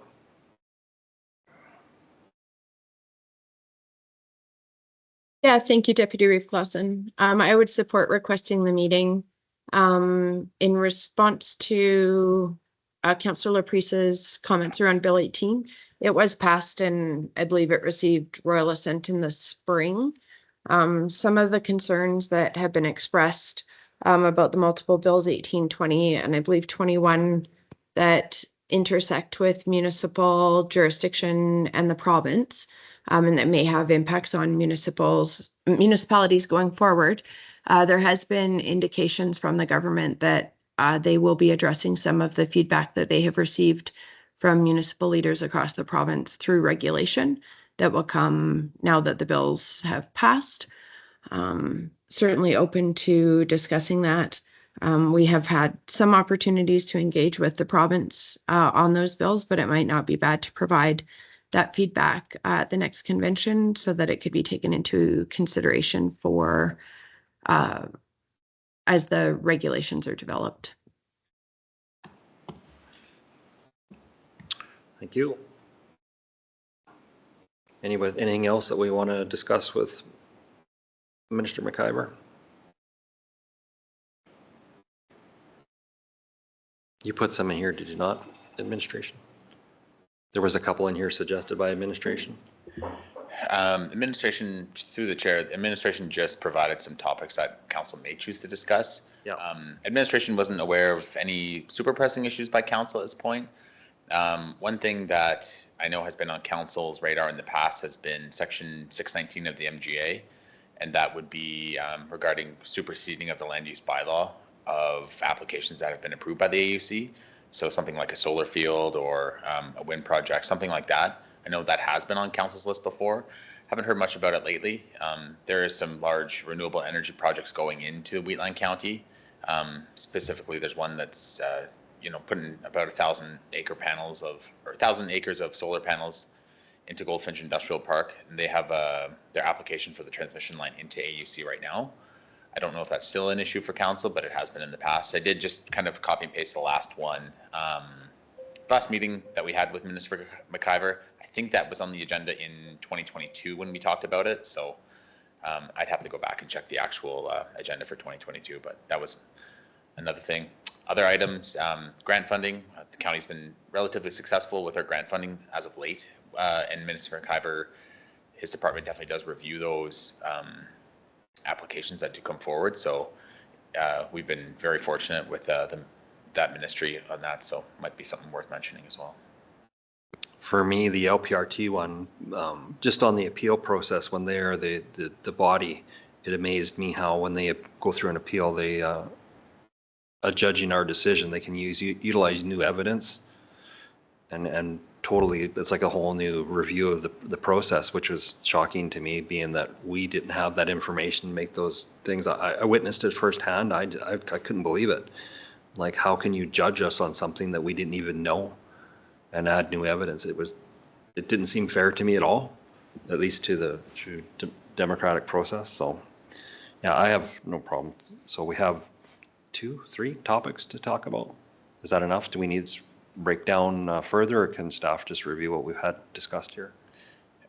Staff would just provide a briefing to council if the meeting is granted by the minister. Okay. But just for clarification, federal agreements, I don't know if council was amenable to my suggestion of section 619 of the MGA and then grant funding opportunities, or I'm not sure. I just want to make sure that administration is clear on or council is clear on the motion prior to voting. Thank you. I kind of had just, go ahead, Reeve-Link.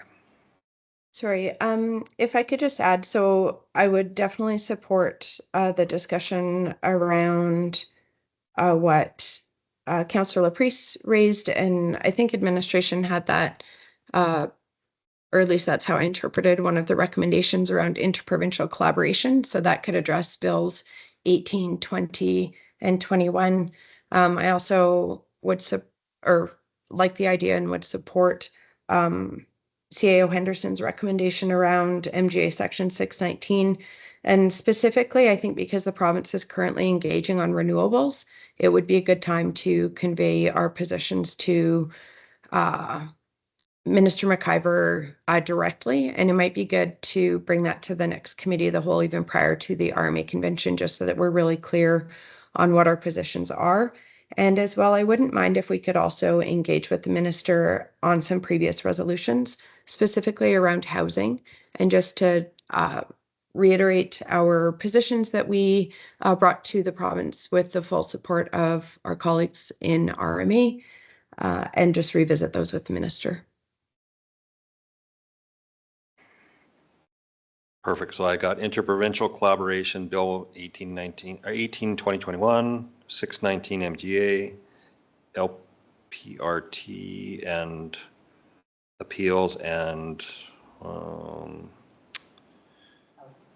housing.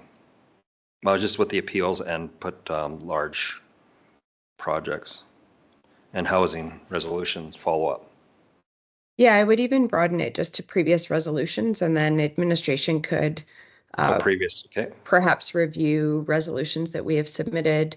RMA does do reports on if the intention of those resolutions has been met or not. So perhaps we could just have in the briefing for the meeting, a review of resolutions that we have put forward and where there has not, where intents have been met or not. And then I'm just being mindful as well, we did raise the LPRT issue at our last meeting. And I think if we're bringing sort of new topics, it may increase the odds of us getting a meeting. I know Minister McIver does have finite meeting capacity, and we're not always successful. So just being mindful of that. I believe we did address the LPRT concerns specifically in our last meeting. Thank you. So that'd be interprovincial 619, previous resolution follow-up, and then bring it back to committee of the whole for review prior to our attendance at RMA. So we have a review of what we're going to go, everybody's on the same page. Someone want to make that motion? I can try. That council direct administration to schedule a meeting with the Minister of Municipal Affairs at the 2024 Fall RMA Conference to discuss the following topics, which will be discussed at the Committee of the Whole meeting once our meeting has been scheduled. Just a point, a request from administration through the chair. Would it be possible to just amend that motion to say Committee of the Whole or Council meeting? Oh. I think the next Committee of the Whole meeting is next week, and I think the next one may fall after the convention. Okay. So just if possible, thank you. Sure. So Committee of the Whole or Council meeting. Perfect. Any further discussion on the motion presented? We will wait for it. Do you want to type it all out? So the motion forward is Council Direct Administration to schedule a meeting with the Municipal Affairs, blah, blah, blah, blah. Interprovincial Collaboration Bills 18/2021, MGA Section 619, superseding land use bylaw.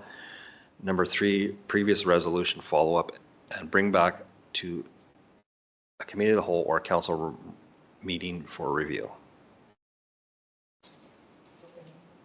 Look okay to everyone? Seeing none, hearing none, I'll call the question.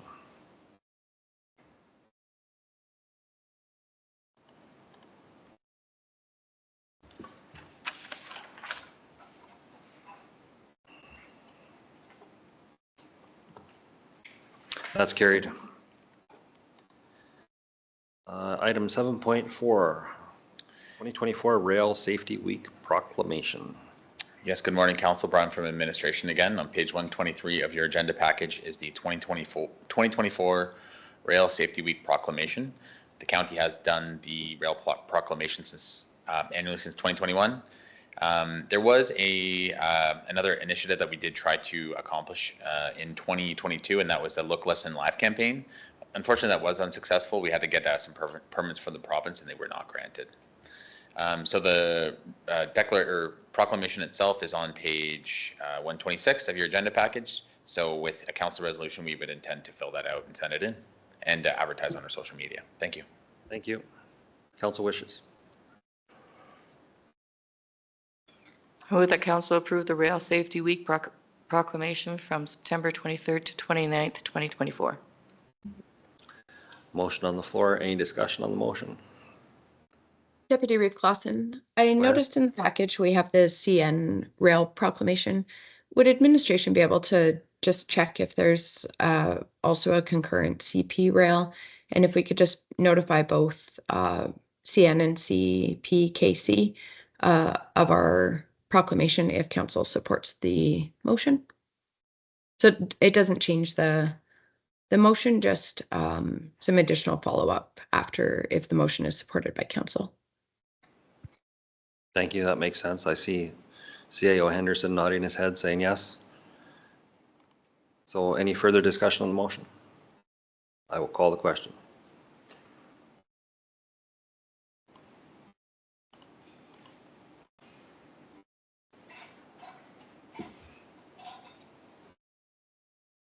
And that is carried. Move on to item 7.5, FCSS funding RMA resolution. I'll leave this one to Councillor Laprise to present. It was she was the one that requested to add the resolution to the agenda. Thank you. So I wrote a resolution that I wanted to have brought to RMA. FCSS AA have been lobbying the government. In the last 2 years, they've asked for like $30 million extra on top of the 105 or whatever it is that they give budget for this item.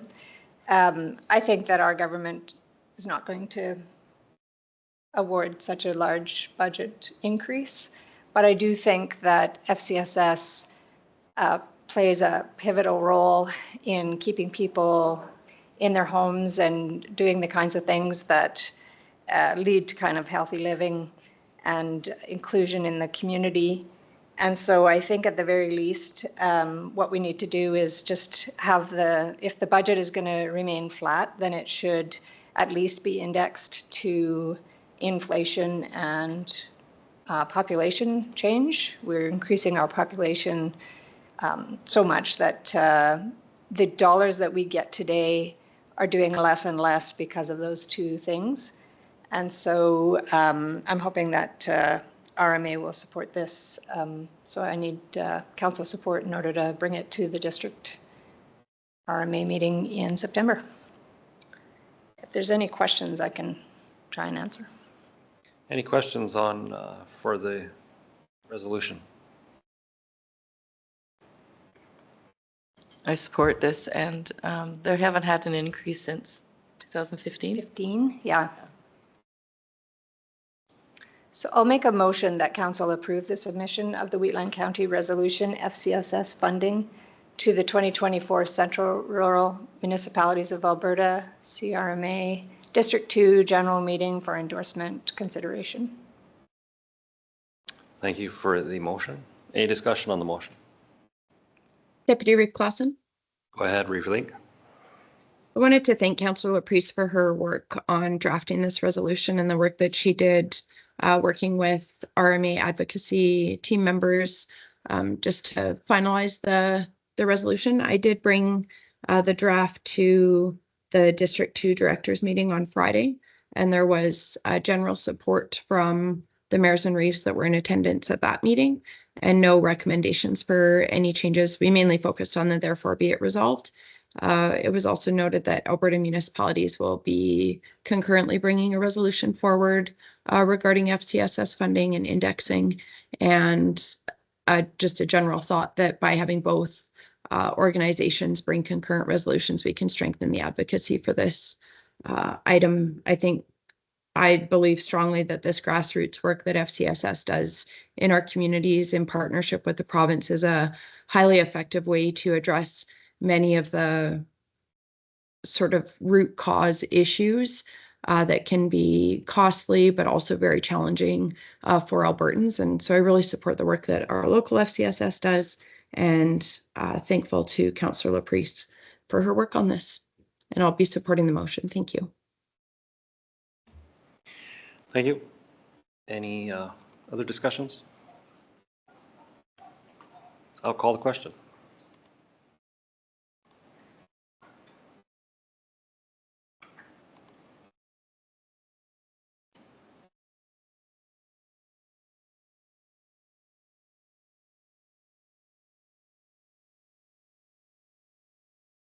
That's carried. There's a second resolution here. Motion. I'll move that council instruct either the Reeve or the Chief Administrative Officer to seek a secondary endorsement from the CRMA member municipality for the resolution titled FCSS funding. And just on that, I'll just say that I'd spoken with Vulcan County FCSS board member, and they had expressed interest in seconding it, but I'll leave that to Reeve and administration. Great, there's a motion on the floor. Any discussion? Call the question.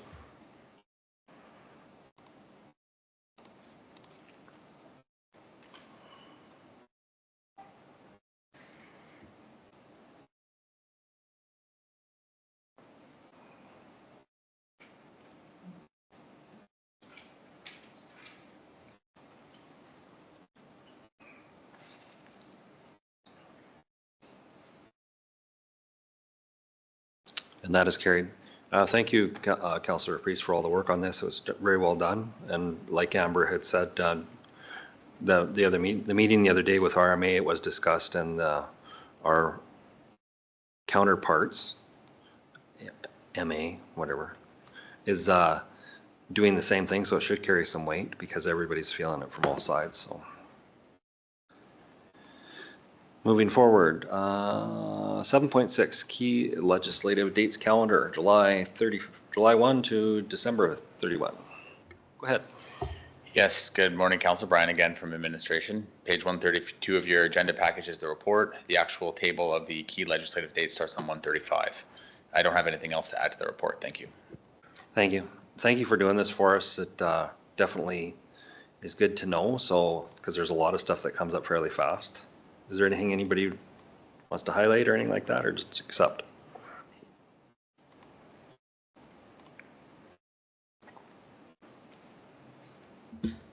I'll move that council accepts the key legislative dates calendar from July 1st, 2024 to December 31st, 2024 as information.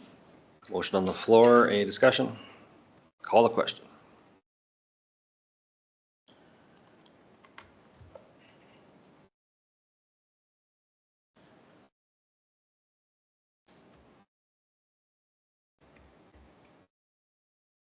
That is carried. Move on to 7.7, ratifying councillor event attendance. There's 4 different ones. How do we want to do? We one at a time? We have to do a motion for each one? Council would be required to do a motion for each one. And administration has nothing to add. These are just requests that we receive and put in the agenda package. Thank you. Okay, perfect. If one of any of these people that want to discuss why the motions are forward, that'd be great. Well, I'll put the motion forward to ratify 1 full day per diem and mileage for my attendance at the Ag Smart Conference on July 30th, 2024 in Olds, Alberta. I attended with 2 members of members of our ASB, as well as administration, and it was an excellent conference. Lots of demonstration and topics, speakers, and lots to do and see, that's for sure. It was an excellent conference to attend. Yeah, I'll just make that motion. If anybody has any questions, I can answer. Motion's on the floor. Any questions? Go ahead. Is there any considerations for the members at large pending? Yeah, I asked that too, and I meant to mention that they actually don't require council approval to go. They have, my understanding is the ASB has approved their attendance and they don't require council approval for it. Is that right? Yes, so through the chair, it was actually a conversation we had internally with administration.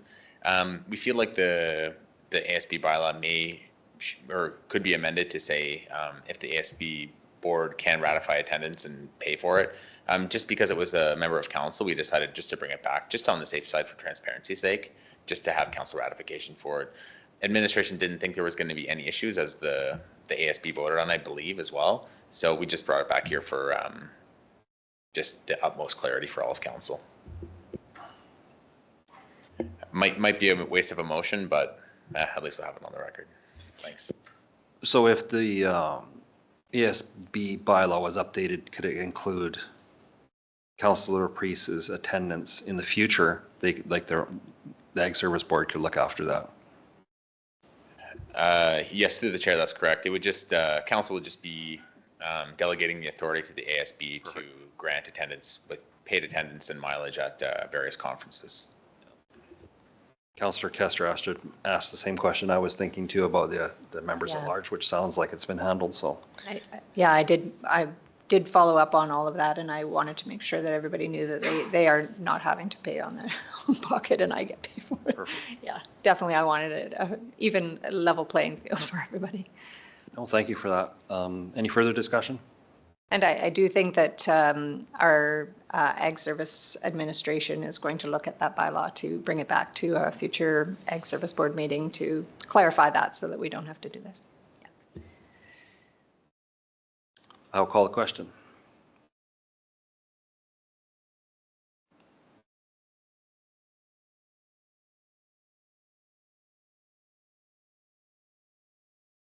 That's carried. Reeve Link, did you want to discuss the next three? Sure.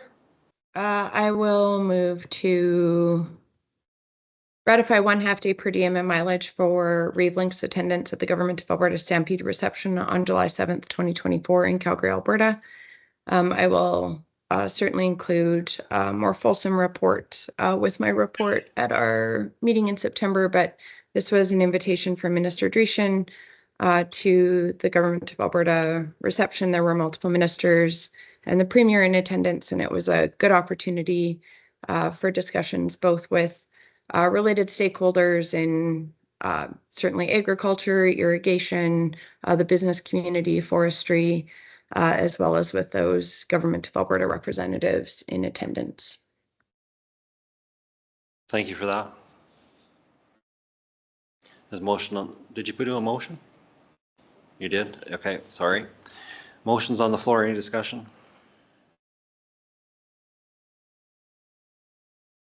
I'll just say I've seen in all these ones, I've seen Reeve Link in action at these events, and she's definitely not there for pleasure. She's there to work, and she works, and she's got a lot of respect from a lot of ministers. A lot of people know her very well, and it reflects very well on our county. She's got a good reputation out there, so I'm happy to support this and any of these other ones. I'll call the question.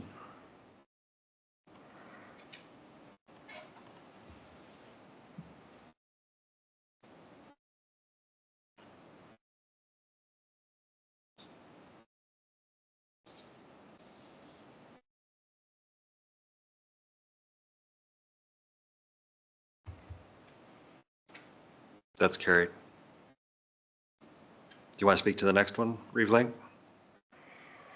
Certainly, I'll move to ratify a half-day per diem and mileage for Reeve Link's attendance at the Invest Alberta Stampede Partner Showcase on July 11th, 2024 in Calgary, Alberta. I'm just going to move a small amendment as well to what's in the package. It would be per diem parking and mileage.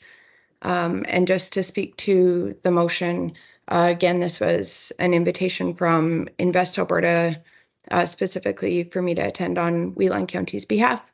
And we did receive recognition at the showcase as well. So it was a great morning. Again, a lot of stakeholders from different business entities, different government and government affiliated organizations, as well as multiple other sectors. And again, I'll speak more to it with my formal report in September. Thank you. There was a motion with a small adjustment for parking, or amendment, I should say, on the floor. Any discussion? Call the question.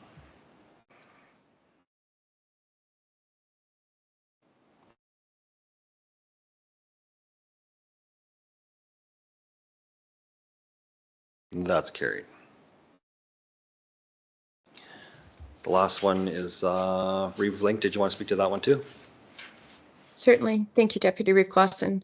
Lastly, I will move to ratify half-day per diem and mileage for Reeve Link's attendance at the Minister's reception hosted by the Independent Power Producers Society of Alberta on July 11th, 2024 in Calgary, Alberta.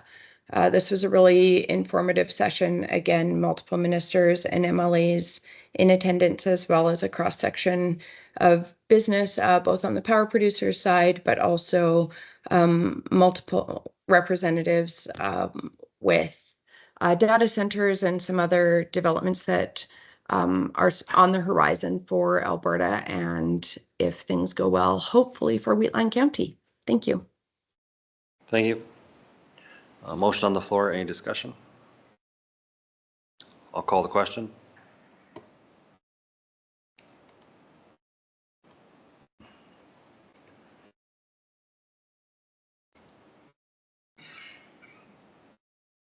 That's carried.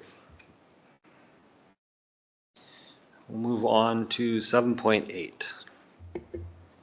Wheatland Housing Management Body Mediation Request Follow-up. Yes, good morning, Council. Brian again from Administration. On page 140 is the report on the mediation request follow-up. So kind of the order of correspondence is that the WHMB sent over correspondence to the county requesting mediation, and that was done on May 21st, 2024. That's on page 20 or 143 of your agenda package. The county did provide a response to the WHMB on June 7th, 2024, and this is on page 144 of your agenda package, just kind of clarifying what topics would be discussed. And then the WHMB provided a response to this on June 28th, 2024, and provided a list of items that they would like to mediate the county with. So administration did put a report together on this, and the report does start on page 140. So what we've kind of done is we've broken down the WHMB response letter so everyone has had an opportunity to read it, and also the report. So kind of what they want to do, the desired outcomes, the topics of discussion. Administration, we're not certainly clear, or we can't really delineate exactly what topics there are to discuss. Kind of says future and current and future issues. The timelines, it's kind of mentioned, but the timeline is very, very vague. So it's somewhere between half day and 40 days. So that's a big range. And then the cost, the WHMB noted that they'd be splitting them 50-50. So one thing to note as well is that 50-50 split, the county does pay 2/3 of that operating requisition. So the county would be paying approximately 83% of it. And the remaining municipalities of Strathmore and the village would be kind of paying that rest in the operating requisition. So administration, to our knowledge, what we did is that we said that here the remaining points that are unclear. It's on page 144 or 141 of your agenda package, sorry. So selection of the mediator, cost sharing details as well. If council does choose to go forward with it, they'll need to put a budget cap on it as well, or council should put a budget cap on it as well. And then some sort of timeline and scheduling. If council does choose to go forward with it, that's another thing that you need to consider as well. And that concludes my report. Administration did just put a recommendation of accepting the mediation request follow-up as information, but council can debate that one. Thank you. Thank you for the report. Council discussion.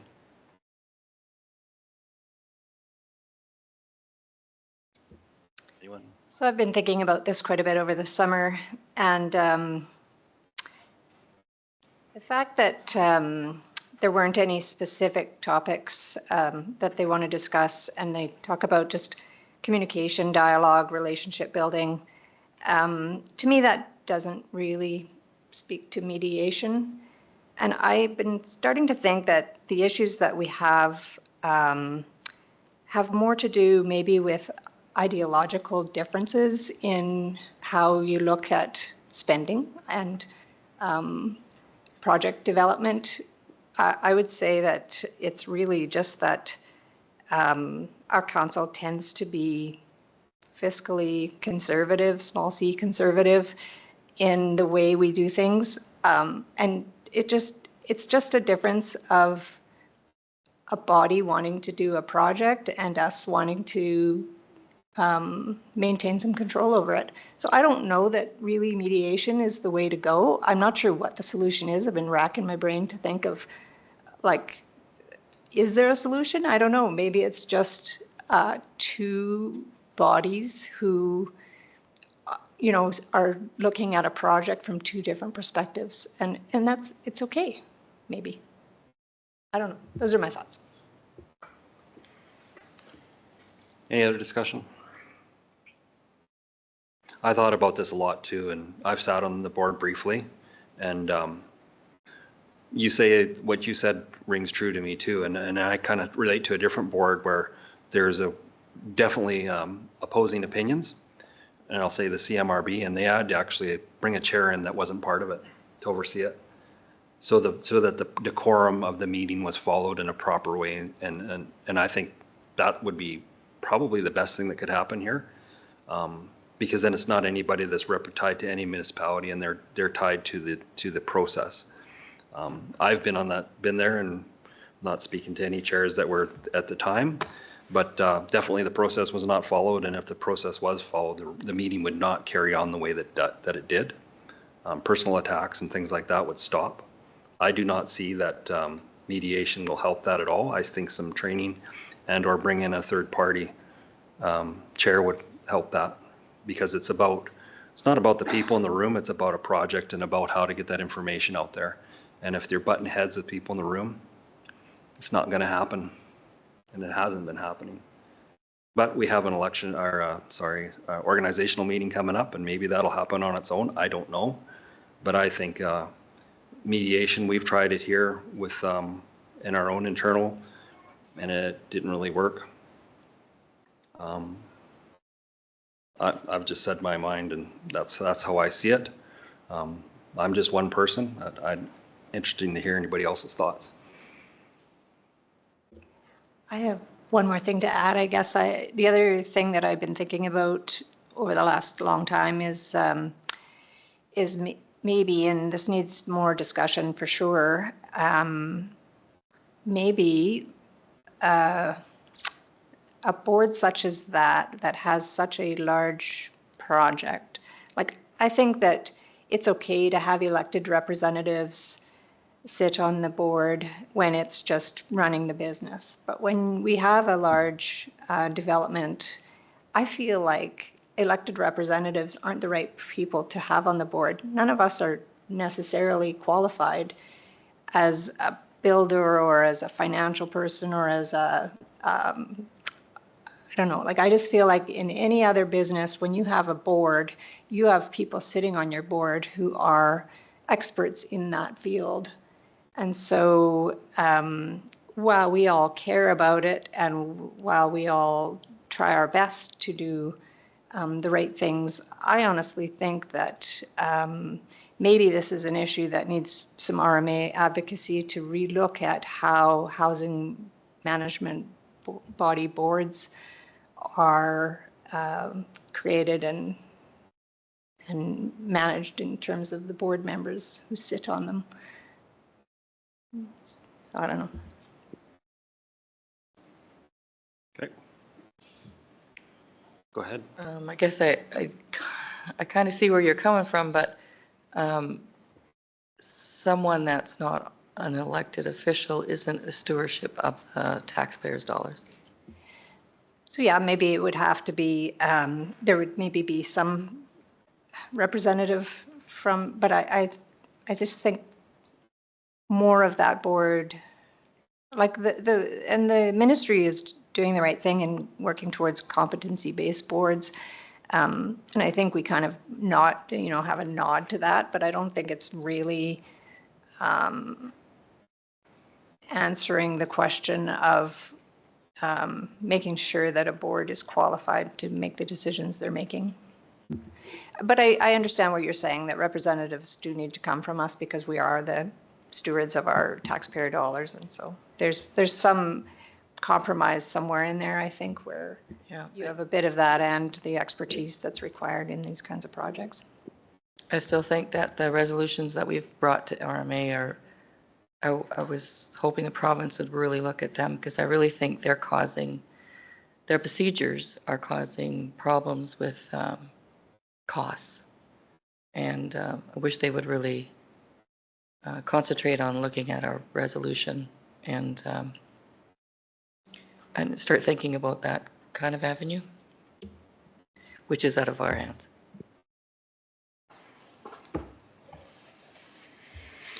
Okay, good discussion. Any motions? Any input from Reeve Link?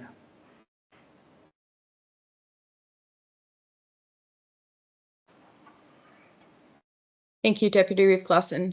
I'll make the motion that council accept the Wheatland Housing Management Body mediation request follow-up as information.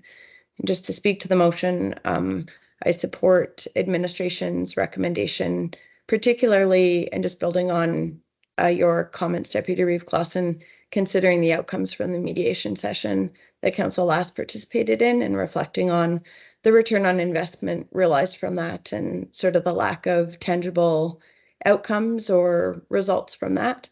And also just based on several of the points that administration brought forward around, lack of specific issues and potential costs. I think I ran the numbers for, if you look at, forget what the longest range that was outlined in terms of length of time. I think it said anywhere from, sorry, I'm just finding that correspondence, varied from half a day to 40 days. Even at 20 days, our portion would be $119,000 based on 8-hour days, and that was without additional expenses from the mediator.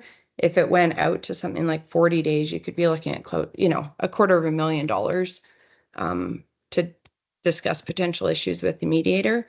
We do have correspondence regarding multiple concerns that we have submitted to the ministry for consideration, and I would concur with the discussion around the competency-based boards and our need for continued advocacy on action on those resolutions that were supported by RMA. Thank you. Thank you. Any other, there's motion on the floor. Any discussion? Just a question on process. So if we do this, would there be any response back to the Wheatland Housing Management Body? We would just, or? So administration would recommend a written response back to the Wheatland Housing Management Body through the chair.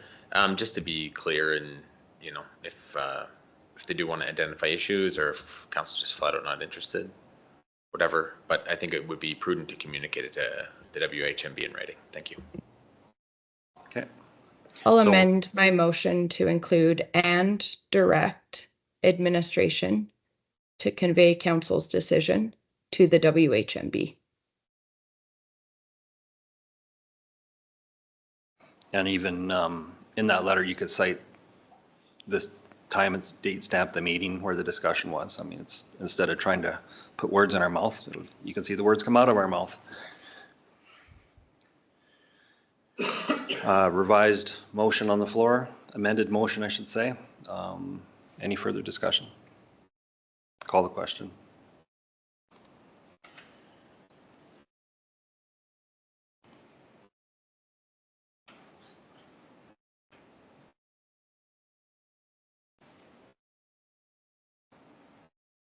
That's carried.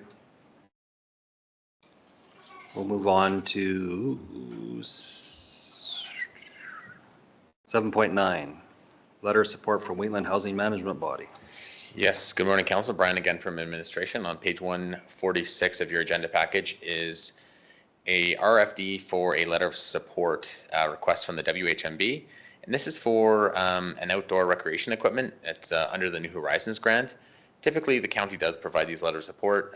The WHMB did provide a template, well, a request on page 149 of the letter of support, the template on 150, and administration did take that template and just kind of put it on Wheatland County letterhead for potential ratification of council. If there's any questions about this, please let me know. Thank you. Thank you. There's a letter in the package for people to review. Any discussion?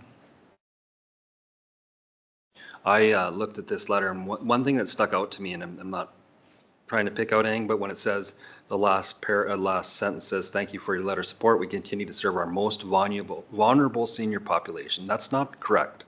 Is a senior population. It's the people that are in a lodge. They're independently living. So most vulnerable to me would be somebody that's in a higher level of care than that. But that's just me. I don't know what everybody's thoughts are, but they are a senior population. They're not vulnerable. They're independent living, unless I'm mistaken.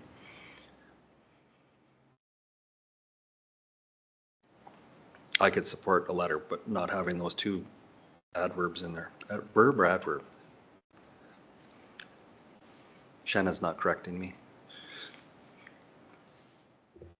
So this, you're referring to what is, okay, so that's what the Wheatland Housing Management Body Yes. wrote to us. It's Yeah. not in our letter to, yeah, yeah. Okay. Okay. I don't think I guess I could Okay. review it again. Yeah, All right. so, yep, Then I'm we can't change what okay. somebody else wrote. That's good. So we're looking for a motion. Sorry.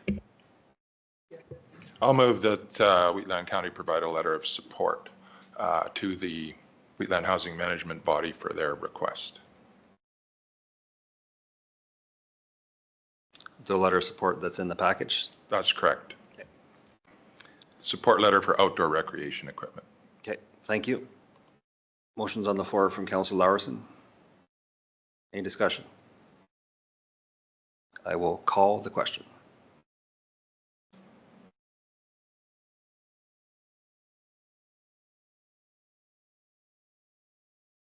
And that's carried. Do we have enough time to go on to the next one, or should we break early for lunch? Is lunch here, I guess? It's 10 to 10. Lunch is not here yet. Okay. Oh, Council's wishes. Do we want to break early? Sure. Okay, we'll break and come back at 12:30. Is that good enough time for everybody? That's what we will recess till 12:30. We'll resume the August 13th council meeting. We left off at item number 7.9, Wheatland Housing Management Body request for letter of support. No, we're on 7.10, Wheatland Housing Management Body request for capital reserves funds. yes, good afternoon, Council. Brian from Administration. On page 152 of your agenda package is a Wheatland Housing Management Body request for capital reserve funds. So there's kind of two pieces to this report. So what I'll do is I'll address resolution 1 first, and then we'll move on to resolution 2 afterwards, if that's okay for council. So a request from the WHMB correspondence did come in, and that is on page 158 of your agenda package. And the WHMB is looking to create a reserve for capital items. The breakdown of their request is in the correspondence, and I know council's already reviewed that. So there's kind of two options. The WHMB is required to ask for authorization under section 23 of the Management Body Operation and Administration Regulation to do this. So as well, just to note, there are a few sections that do apply to this as well. So under section 23, there's also a kind of a clause that basically says that if the majority of municipalities agree that a reserve should be set up, then it will be set up. So if Wheatland County chooses not to set up a reserve and the majority or 2/3 of the other municipalities do, then one most likely will be set up. It needs to go up to the ministry for their approval. So that's just one thing I just wanted to note as well. So the recommendation from administration is to not provide that authorization to the WHMB to create that reserve fund.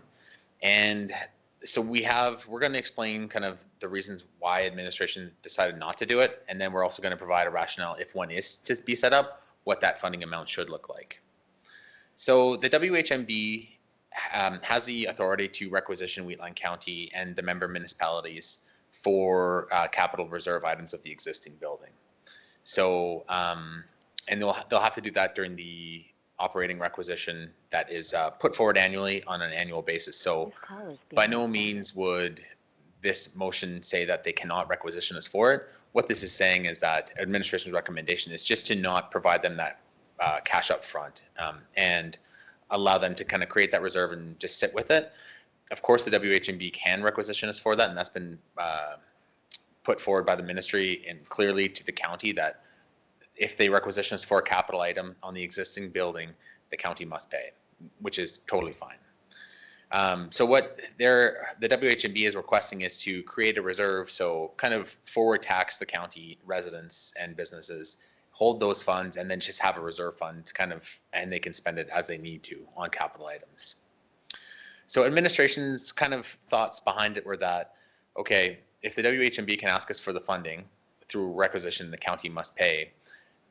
My administration's kind of recommendation would be to take the requisitions as you receive them and pay them as you get them, not necessarily hand over taxpayer dollars to the WHMB to sit on and then they use it as they go. So there is some concepts to kind of smooth out that that item. So the Wheatland County can create a reserve if they wish, or they can just kind of fund it from unallocated surpluses and just kind of like play with the numbers. So the requisitions from the WHMB aren't super high on an annual basis, so you can kind of just smooth them out, kind of like the WHMB is kind of wanting to do, but the county can just kind of do that proactively and do it internally. So what I'll do is and the county will be required to pass a resolution either way, so either yes or no. And the county or administration did put forward a sample recommendation under the response if council did choose to move forward with that reserve funding, so that reserve response to the WHMB. And we did provide just kind of a blanket amount on the actual amount, and we can kind of get into that a little bit later if council wishes. I know council's read the report though. So that would be kind of the piece that I'm going to present, just on the reasons, the rationale and why not to. But I'll leave the next piece to Joel on if the council is to move forward with it, what that reserve funding would look like on an annual basis. Joel? Good afternoon, Council. Joel from administration here. Just to provide some brief background to some of the numbers that we had calculated and the methodology behind it. Effectively, what we did in the report here is the letter had provided us a 15-year capital plan, and we did kind of take 5-year increments and calculated some average annual spending based on the capital plan that was provided. The reasoning for using the 5-year increments is just with municipalities and with our council, we approve 5-year incremental capital plans. And so that just kind of gives a little bit of an idea of the time frame or the options around the time frame that the group of municipalities or Wheatland County could look at taking if it chose to take this methodology.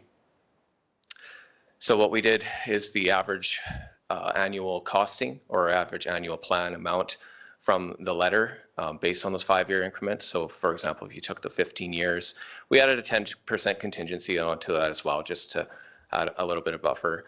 I know the dollars here are specific, but again, this is just kind of conceptual to be taken at a high level, what this could look like. And so then taking those 3 different time frames with contingency for the total cost, what we end up with is 133,000 between that and about 160,000 on the high end. And then we put that in graphical form, and what this shows is we took into account their capital spending and then those average requisitions or values to fund a potential reserve, just to give an idea of kind of the cash flow or continuation and balance across that 15-year period, depending on the amount that would be used. So with that 5-year plan, the average being used, we'd end up with a slight deficit. Again, you're going across 15 years, so it's very tentative, but it gives you a range here. If you use the 15-year average plan, you'd be slightly in the positive, and more so if you use the 10-year average.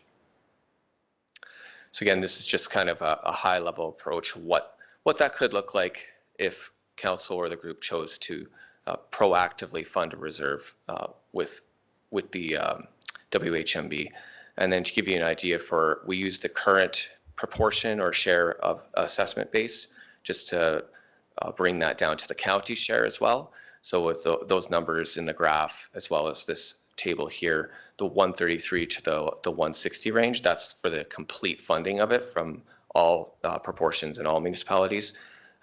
Based on our current assessment split, Wheatland County would be responsible for about 88,000 to 105,000. That would be the range of the annual payments. And again, with such a large time frame in the capital plan, it'd be something that would likely be recommended to be reviewed periodically, whether it's annually or depending on any changes to the capital plan as things go. That's kind of the basis for this just kind of scenario analysis. Staff are available for any questions. Thank you. Questions?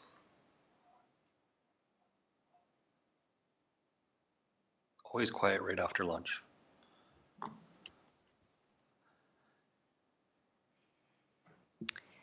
I thought the analysis was awesome. It just really helps to understand when they look at the capital plan that they have, just how you need to keep adding to it, and how it'll get drawn down and added and drawn down, and where it all ends up. So that was good to see. For me, I don't think it matters that much. I do know when I sit at the housing body board, some of the members feel that with large capital projects, they would prefer a reserve so that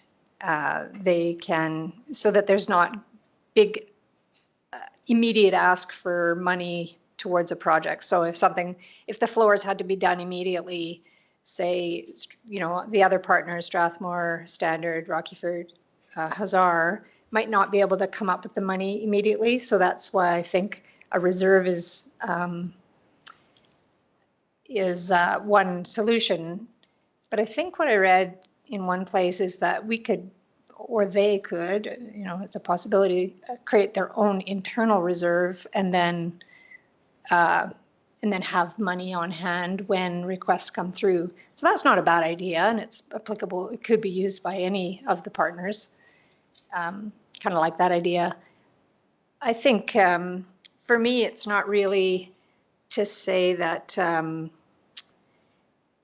that the money could be mismanaged, but I do feel that the reporting of expenditures at the housing board is not always super clear. That there'll be a reporting of money spent in an administration category, and so then you ask for details about what's in there. Like, for example, our consulting fees in the last little while, I've asked for that to be split out, so it is, but it's still not really clear how there's an expenditure of $150,000, but how much of a contract does that account for, and where are we in the grand scheme of things? So I just think it's a difficulty on the board's part to report the spending. And so I like the idea of holding a reserve internally here so that we have money available. If the floors needed to be done immediately, we would have the money on hand. They could requisition us and then it would be done. Those are my thoughts. Thank you. Any other input? For myself, I don't have a problem covering capital costs.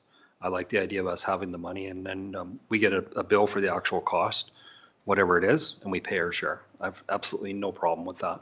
It does put them a year behind all the time, but we've been talking about this for 5 years. I think it's just the way it's supposed to be done. So it's the way I've seen it. There's always a question about reserves on any of boards that we're on. There's some discussion about some other ones that I'm on right now that we have money that another body's actually requesting some of the funds back. That was a funding body, which I think of that kind of stuff too. So, I mean, we have a responsibility to pay operating debt. That's the words, yeah, operating debt. And yeah, I don't have a problem with that, but to build up a reserve, not so much. Anyone else? Go Deputy ahead. Reeve Clausen. Oh, Councillor Kester and then you, Reeve Link. Thank you. Last 20 years, there's been a reserve at the housing board, and I'm pretty sure it started 60 years ago when they built it. Most of the money that's in the reserve now is probably come from the government because of home care. That being said, I'll just go say the housing board is not allowed a reserve. So now for it to get through the year, our annual deficit is around 400,000-ish. We would have to cover that somehow. We have no reserve. Right now, the board is covering that annual deficit. Any money that's spent on capital, the board has been covering too, because we have it. But if we don't, we can only requisition once a year. So taking this year into account, when we have a roof go down, plus the annual 400,000, that's close to $1 million needs to be requisitioned if we had no money. Let alone that being a big hit to the municipalities involved. How does the board get through the year? The only way to get through it is get a line of credit that I can see. Now the board can take a line of credit and can borrow money for a term of 1 year less a day. So the board would have to go and get a line of credit of a minimum of $1 million. And those costs will be passed down to the municipalities because it now becomes an operating deficit. So approve the reserve or not approve the reserve, the board still has to function. And it takes money. I know what the county's saying, this is the way we do it, but the board has gone through and staff have itemized the things that probably need replacing within the next few years, and they've made a list. And we did that 3 years ago, and we showed it to all the municipalities. We did that with the guidance of our supervisor. Somehow in doing it all, we weren't informed that we had to have a vote on it. We've done everything else, right? So now we're starting all over again and we're going for the vote. So I'm not going to argue one way or the other, but I'm just informing you, it doesn't matter what this council does. The board still has to function and it has to have the money. So if you want to keep the money here, be prepared for extra costs. And I don't know what they are. I know one from my business farming, I don't borrow money for nothing. It costs money. And that board has to operate.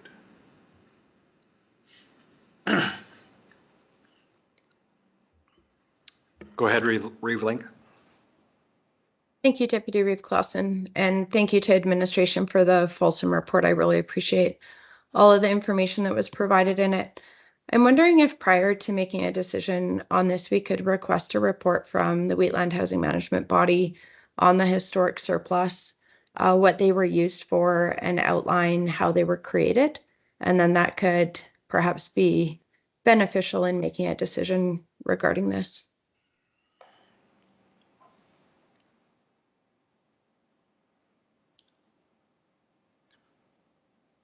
That's not a bad idea to ask where we're at, how we got here. Most of the stuff that I see in a building of that size is preventable maintenance, and things do sneak up on you. But I mean, we're doing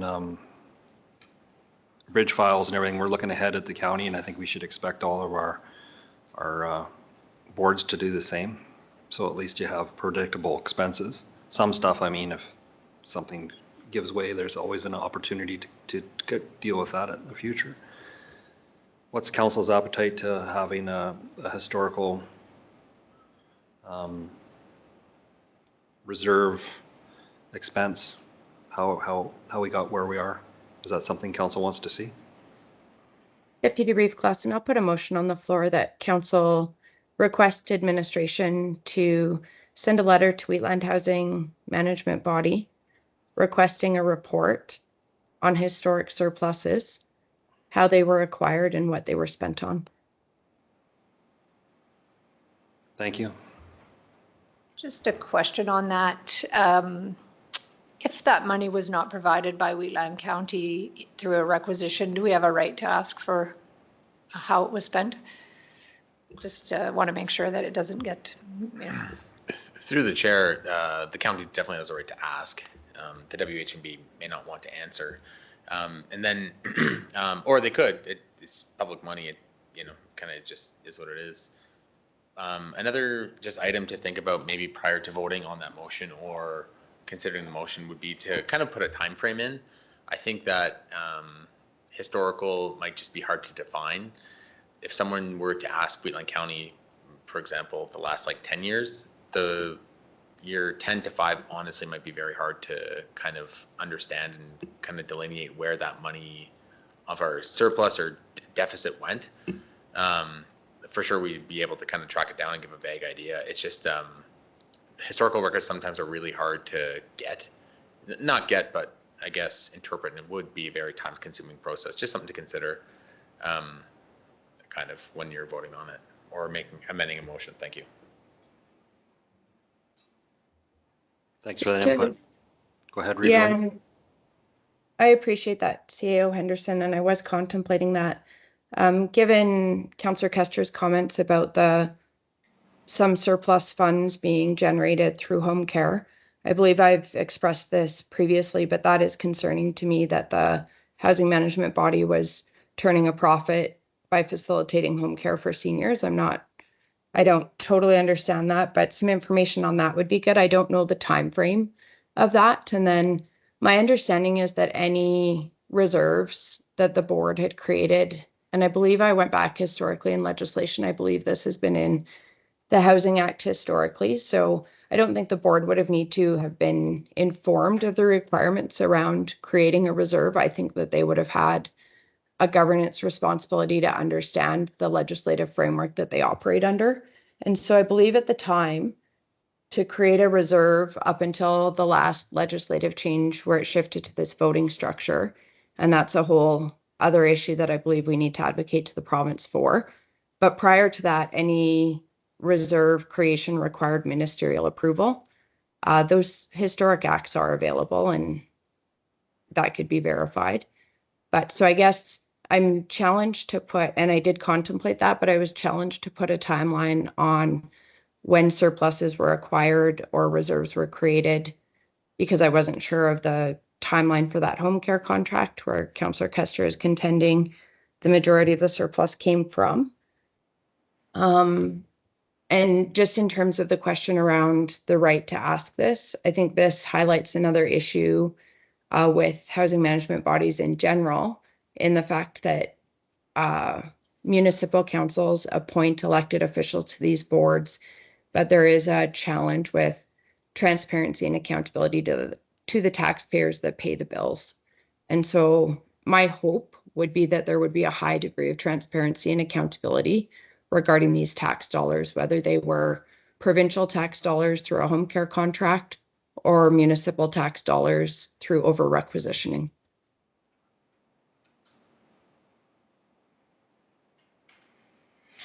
Okay, so we have a motion on the floor to request a report on historic surplus. I know there was talk about home care. Can you, Councillor Kester, recall how long ago home care stopped? Being I guess being a funded thing? I'll guess a dozen years. So he's saying about 12 years, 12 to 15 years probably in there. So would that be long enough, Amber? Would that give us a? I know we're going through with the province reserves, and some of it, I don't know what years there were, but we've undertaken that with the province. That'll come out further after the report's available. I don't think there's a problem telling you where the money come from. It's if we can actually do it or not, that's another thing. Okay. But there is money there, yes, in the reserve. But moving forward with the changes, we have to be able to fund the roof. Last time, the roof was funded by the province. They don't do it anymore. So that's why things have changed. The municipalities are becoming responsible more and more as the province moves forward with their agenda. So the board still needs an answer for the reserve setup. One way or the other, you want to know where the money in the reserve come from.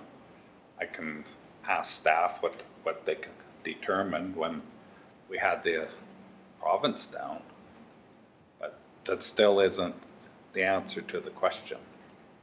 The question is, do you support a reserve or not?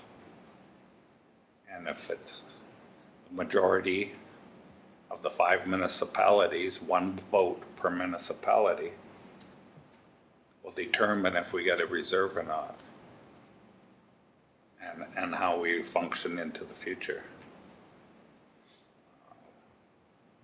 It's also the municipalities' prerogative to put limits on the reserve. How much of a reserve? You just don't keep increasing it every year. Do you put say $1 million on it, and then when you get to $1 million, there is no more money until it's spent? I don't know. That's the question you're being asked today. Where you want the money from? Yeah, you can make that motion and then we can try. When I first got on the board, there was over $1 million in mortgage on that building from the renos, which was all paid for. I don't know where that money come from. It was on the reserve. Some of the old minutes, they were, yeah, it's interesting. It's like being a financial forensic audit. It's incomplete. You just get bits and snippets. Well, it sounds like you're undertaking some of this from the province already, so that information, as much as you can, could be available to us. I think from what I'm hearing at council, it'd be valuable to have that, to kind of get a glimpse of how it's been, and then council can make that decision. Possibly may give us some insight on how to make the decision going forward. I understand what you're saying, that the building has to stay operating, people have to be cared for. It can't be falling apart. Totally understand that. But some of this stuff has been downgraded to us, and that's why we're asking these questions now. Like before, we never thought about a roof being funded because it was paid for through a grant or whatever, but now we are doing it, and I think we're doing our due diligence by asking. So things have changed. Yeah. The reason why it's so important now is there's a new roof on that building. We knew it was coming last year. We had this reserve, and if you look further on down there, the county collected $196,000 and change from our ratepayers to pay the requisition. The county didn't pay it. So we collected it from the taxpayer, and we still got it in our bank, $196,706. But if we had that money, we would have enough money in the reserve to pay for the roof.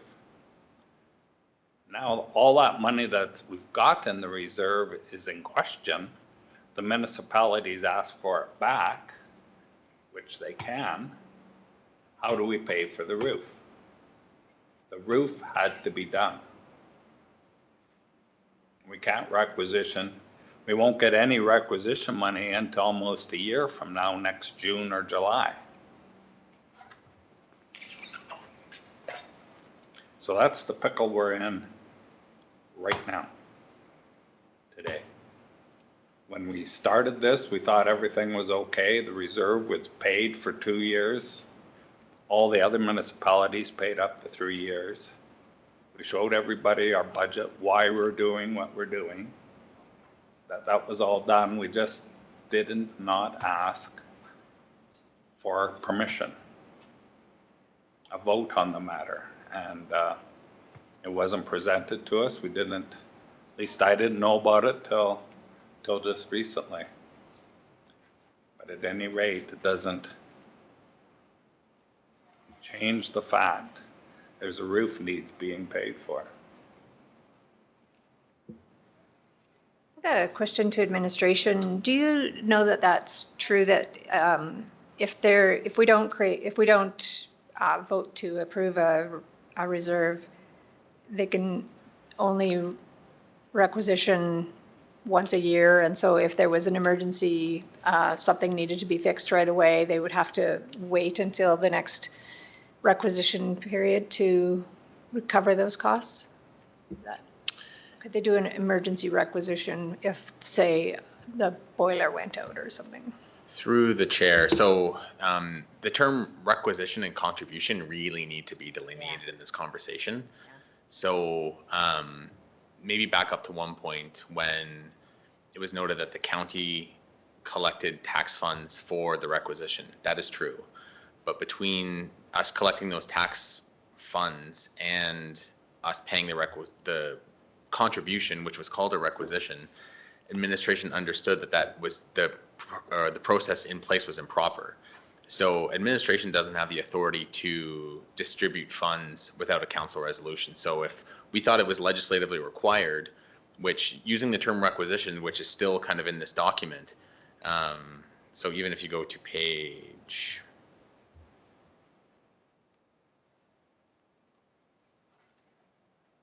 158 of your agenda package, where it says total requisitions paid, total requisitioned. The problem with this whole document is that reserve was never set up properly, and the WHMB has noted that in their document. So if the WHMB did requisition us for something, which was a proper requisition, which could include operating surplus or capital for the existing building, they could requisition us. However, if they're trying to create a reserve that doesn't exist, and they don't have municipal approval under the management and operation regulation, they can't do that. So if the WHMB did run into a situation where, let's just say the roof failed, they could certainly come to us and ask for a contribution, knowing that it's going to be in the next fiscal cycle for an operating requisition. So they don't have to kind of sit there for 6 months or 8 months saying that, we can't fund this because the municipalities aren't going to pay us until that following year. They could certainly request that. But certainly the confusion to administration anyways is that this has been called a requisition. Requisitions are required to be paid, but it's not a requisition, it's a contribution. If the reserve was set up properly and they had the requisitioning power to do it, there would not be a single question to pay it. So I think that's kind of where the confusion lies. And then when administration does get documents again that say requisition on them, requisition amount, the terms really need to be delineated. And that's something that the WHMB also needs to work on, is defining those terms, requisition versus contribution. So at this point, the county doesn't even need to pay the 196,000. Right now, the WHMB is, even though the document says requisition, they're asking for a contribution. Wheatland County did collect that money, and that would go into an over-under calculation, so we wouldn't be double taxing any resident or business on that money. However, we do see the need for that roof replacement to be done, and that's why that's in that second resolution, because they do need that roof replaced, to my understanding anyways. I haven't seen the condition of it, and I'm not privy to that information. I don't need it. But I do understand that the board members do know that's a valid expense. So that's kind of my justification behind it, and that's kind of where everything's kind of sitting today. So I guess, sorry, to short answer, no, they don't need to wait. They can certainly ask. And if the county said no, they could legally requisition us the following year, one time. Right. Thank you. Thank you. That's excellent clarification. Go ahead, Councillor Kester. I realize our reserve fund is set up wrong now, but it was not. When we set it up, we took the advice of our housing advisor and did what we were told. We just missed the step. If the reserve fund, way I understand it, if the reserve fund gets established, it is requisitionable then. It's not a contribution. So right now, it's a contribution when we look back. And that 196,000, if you chose to give it, would be considered a contribution. And it would go to the roof. But once it's approved, it is requisitionable. And that's what we're trying to do now. We've picked up where we should have kept going, but we didn't. And we're asking for a vote, in essence, what this is. To set up a reserve or not to set up a reserve. And if we set up a reserve, what's the limits? And it's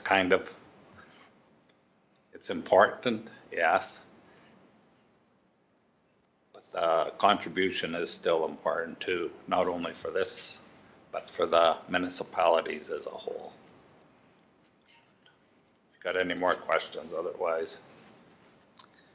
I do have one more question for clarification. So on our tax bylaw, we separate out Wheatland Housing Management Body requisition. Does it make it better, or what is the impact of including a capital requisition? Like, would it provide more clarity to our ratepayers that the full amount of both operating and capital requisitions would be shown on our tax bylaw and on our tax assessments when we mail them out? Otherwise, if we are making contributions,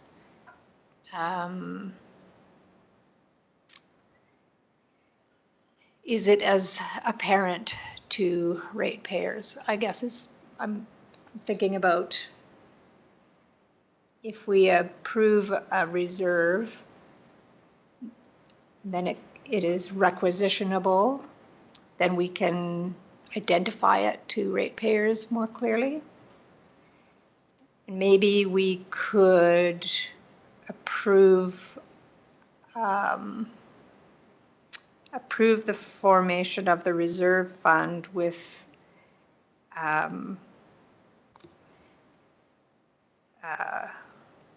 and having the housing management body required to submit a report to us how the money is being spent every year, something like that. I don't know.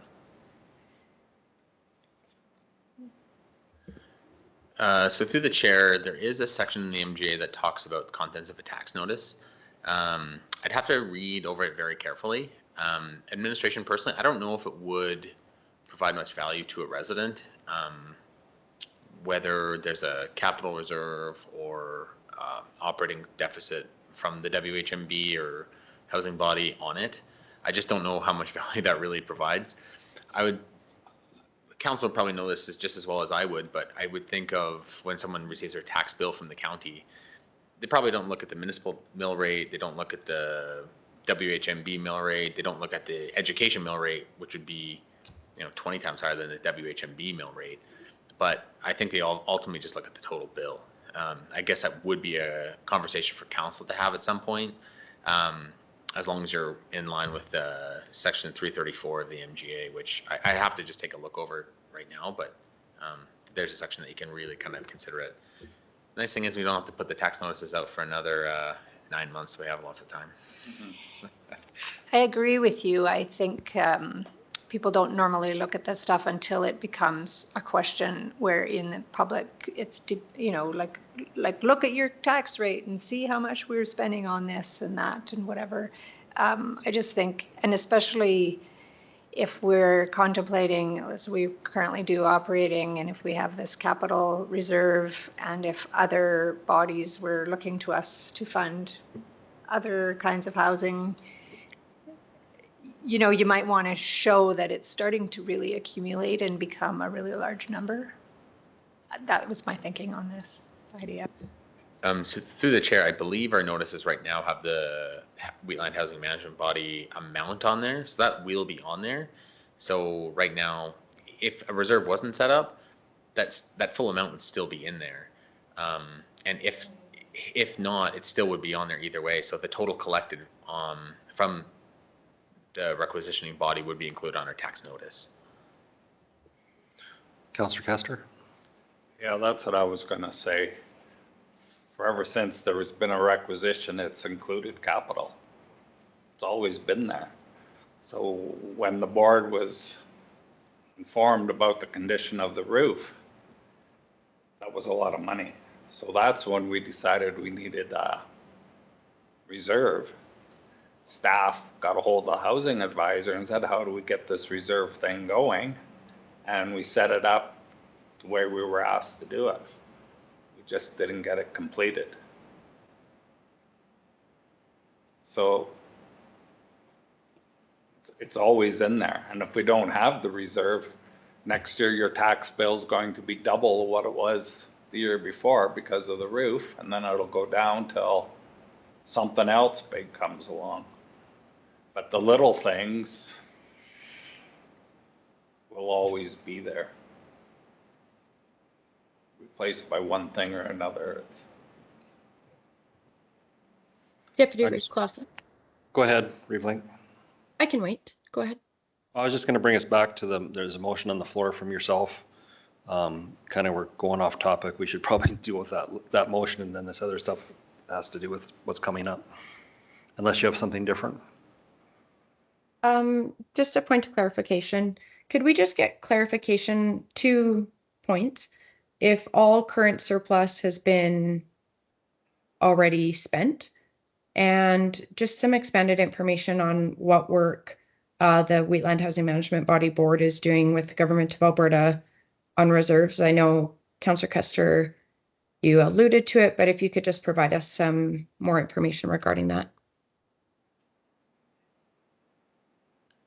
Government of Alberta reserves? Sorry, I thought you indicated that you were providing or doing some reporting for the province on your surpluses, that you were already doing that. That's how I interpreted it. The province come down and did I don't know what the proper term is. It hasn't been done since COVID. I think the last year it was done was 2016.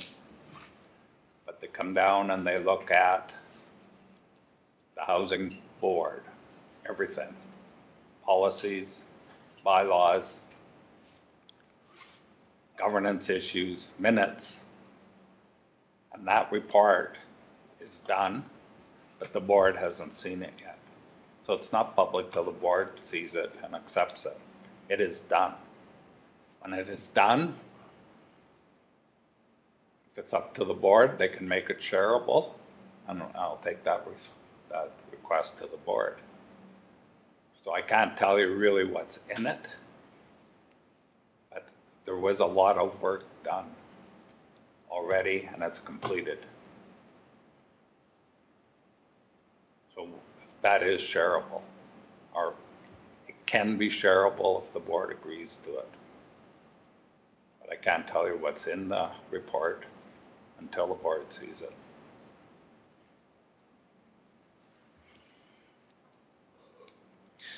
Okay, I'll bring us back to, there's a motion from Reeve Link that council requested administration to send a letter to Wheatland Housing Management Board requesting a report on historic surpluses, how they were acquired and what they were spent on. There was discussion about a timeline, and I think we've kind of went over that. It's kind of hard to nail it down, but we'll see what we get if it goes forward. Any further discussion on the motion? I will call the question.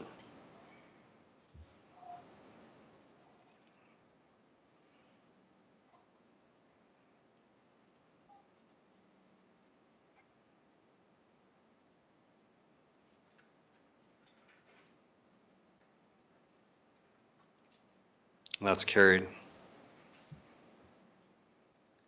So we have, with the same topic, we have some other motions coming out, or possible motions or discussion. The next one was authorization on a reserve fund. So administration is just, I just don't understand if council wants to proceed with potentially doing resolution 1, or if you want to wait till you get a response back from the board, or if you want to move to resolution 2. Okay. So Council's wishes, do we want to pursue a motion in giving staff direction for resolution 1, or do we want to, what is council's wishes? Deputy Reeve Clausen. Go ahead, Reeve Link. My preference would be to receive the information from the housing management body first, to consider that before we make a decision on how we would vote in terms of a reserve. And then if I could just reiterate my question around current surpluses, if they have all been spent prior to considering contribution. I don't think that was answered earlier. Are we able to get an answer from board members on that? Don't know. We have a healthy bank account balance, that's all I can say. I don't know what the money's been spent on. Okay. Actually, it just occurred to me, I think in the correspondence in here from the housing body, I believe it said that they have the $600,000 in that account to pay for the roof. But I'll have to look here, hold on.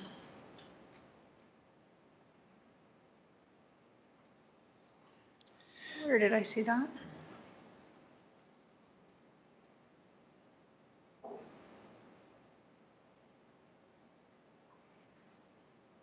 So what I'm hearing is some councillors want to ask for more information before we make a decision on authorization to create a reserve fund, which I don't think is inappropriate at all. I think it's something we should have. Any information is always good. But anybody has an opportunity to make a motion if they want. If not, we'll move on to the second resolution. I just had a question, I think, to administration again. So if we do not authorize creating a reserve fund, but the other partner municipalities do, then we would be obligated to contribute towards it. Is that correct? Yes, that's correct. So the next steps that the WHMB most likely will take is that they'll take the resolutions received from the municipal councils, gather them all up and send them off to the minister for approval. I see. For the creation of the reserve. Should we consider, so then we would have no options to put any limits or whatever, reporting requirements or whatever. Should we consider, I'm just to the council here, should we consider providing authorization so that we can have those limits of having reporting on how the money is being spent? Or is that a requirement already in the Act? You know what, I'd have to go, administration would have to look at the Housing Act or the WHMB. That could be a question back to them. Yeah.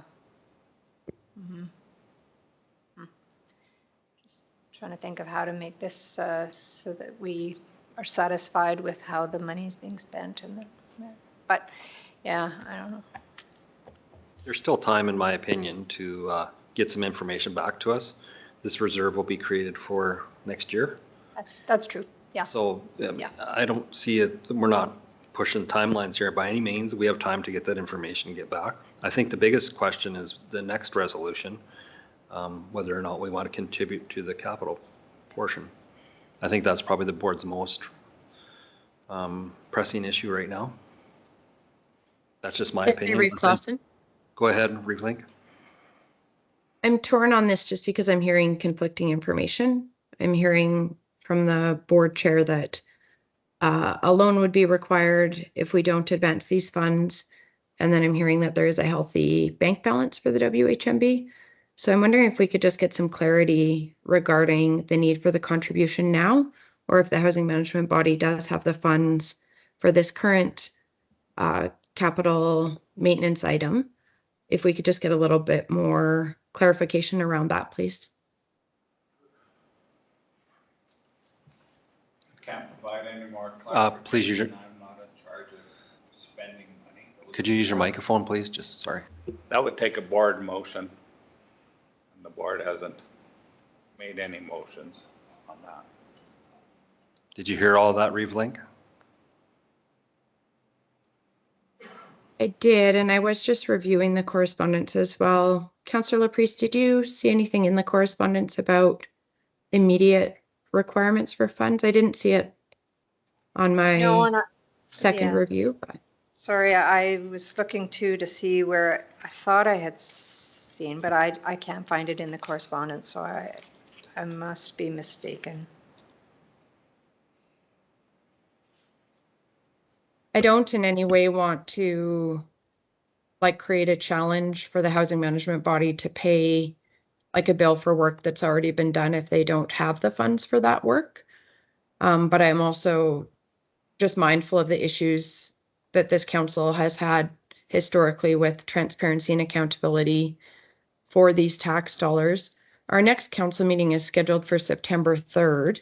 I don't know, I'm not sure if the WHMB, I'm presuming they may be on a summer recess as well. I know a lot of our boards do. I'm not sure if there might be a way to inquire with the board about the immediacy of the need for those funds. Next board meeting's third Thursday, September.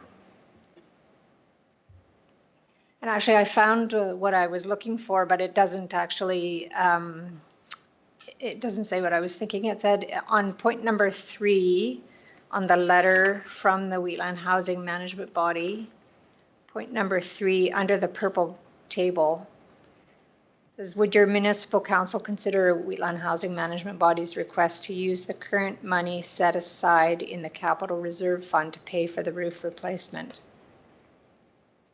The total cost for the roof is $533,478.75 plus a contingency fund of $50,000. If agreed by all councils, the current amount, if all municipalities contribute to the previous requisitioned reserve amount, would cover the cost of the roof. So I think what they're saying is that if we contribute this $196,436, then the cost of the roof would be covered with what they have. So I think they do need it right now, but maybe that's my interpretation. I'm not sure.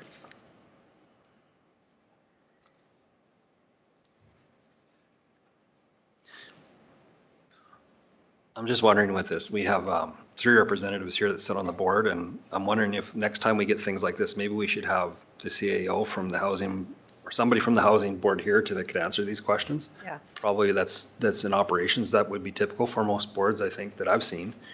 They send a representative here other than like a staff or something, would probably give us some more information, but just a suggestion for the future maybe would help out. I don't know. Because we're kind of asking questions, but so I'm not hearing an appetite to answer the question about the reserve fund at this time. We've got a request and a motion for some more information.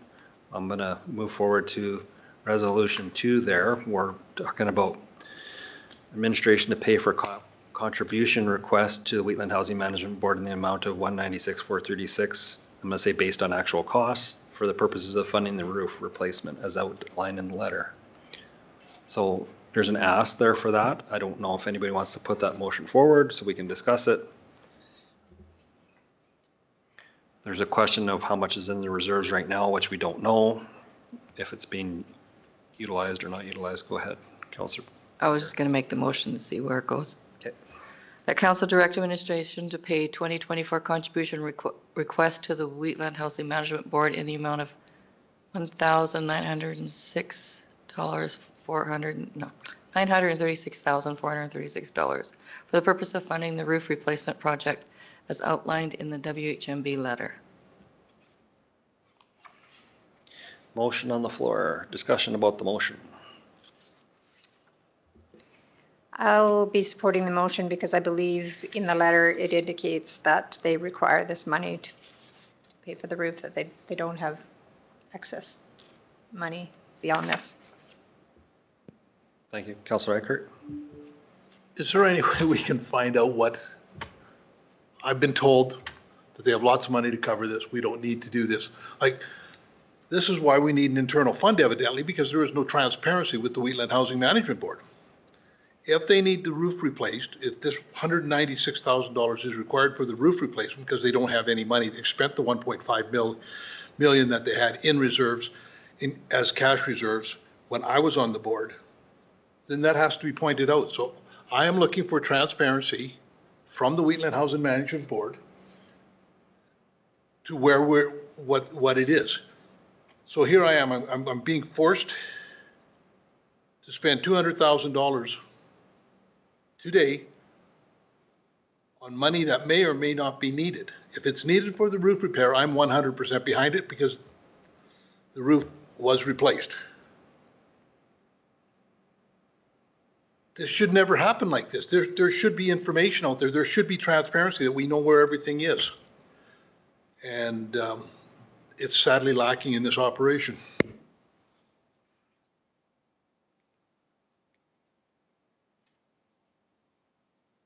Anybody else want to contribute? There's a motion on the floor. We're having discussion on the motion. I too, oh, sorry, go ahead. Go ahead, Reeve Link, and then Councillor Bigger.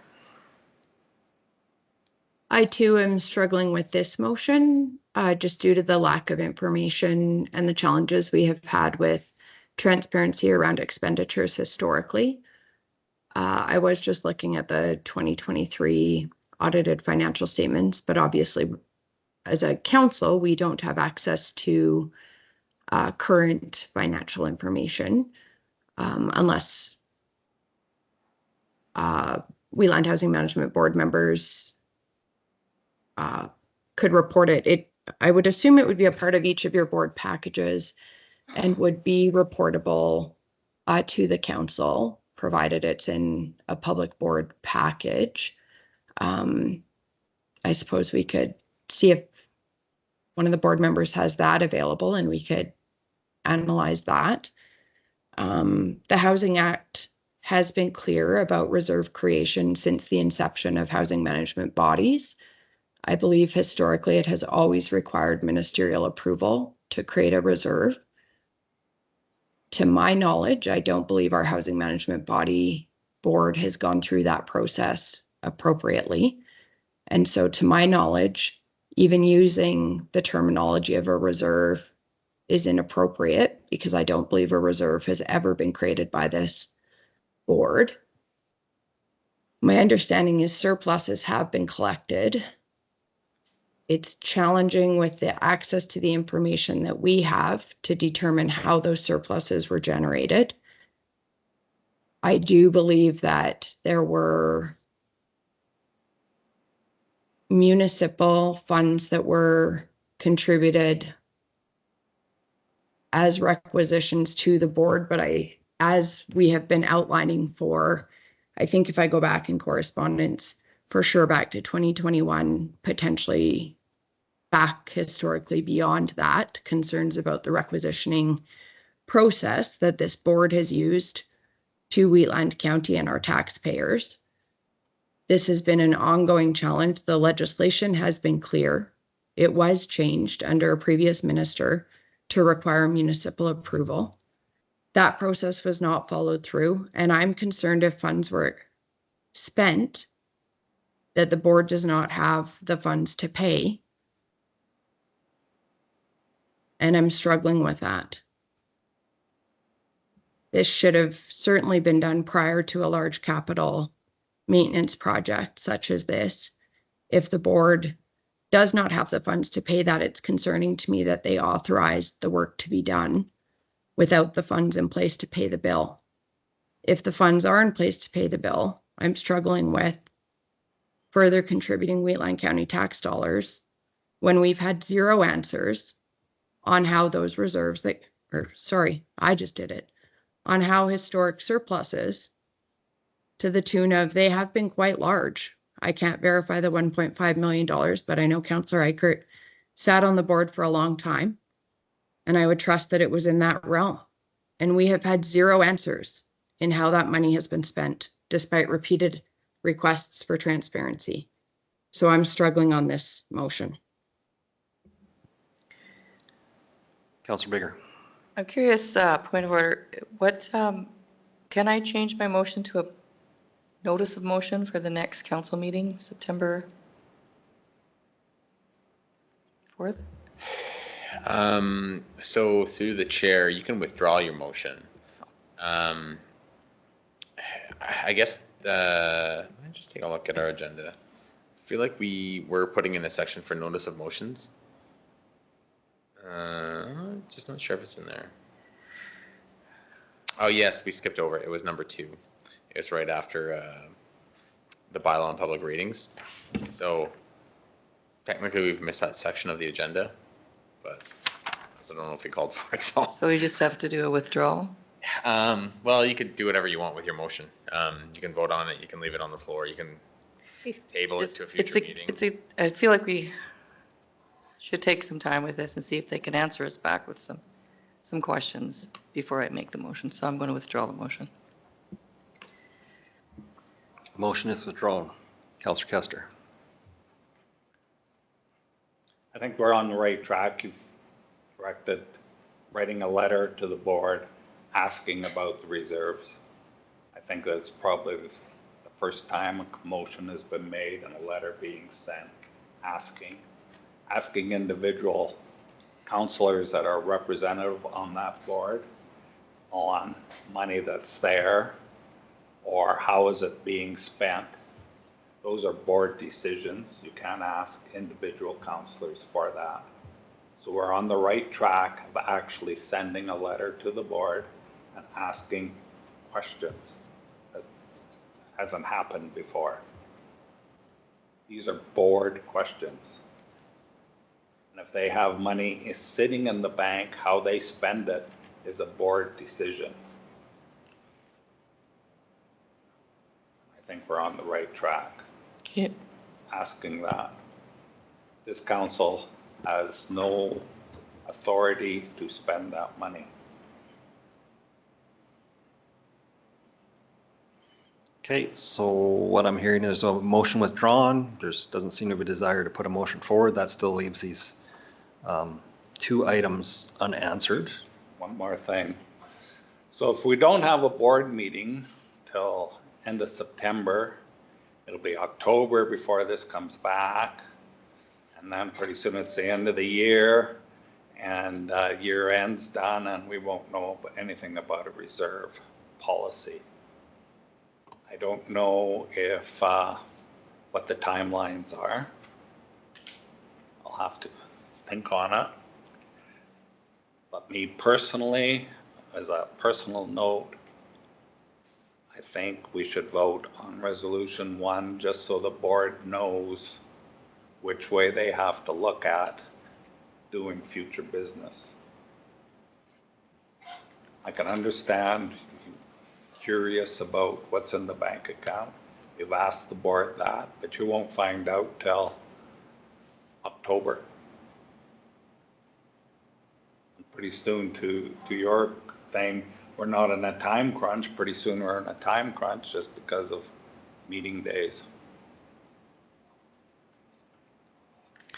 My question, I guess, to the members of the board, if a letter came from our administration to their administration asking that question that we just did, the request to send a letter on historic surpluses, does that have to be, Can staff act on that, or do they have to come to the board to get action to do that? I would think a letter like that would go to the board. Okay.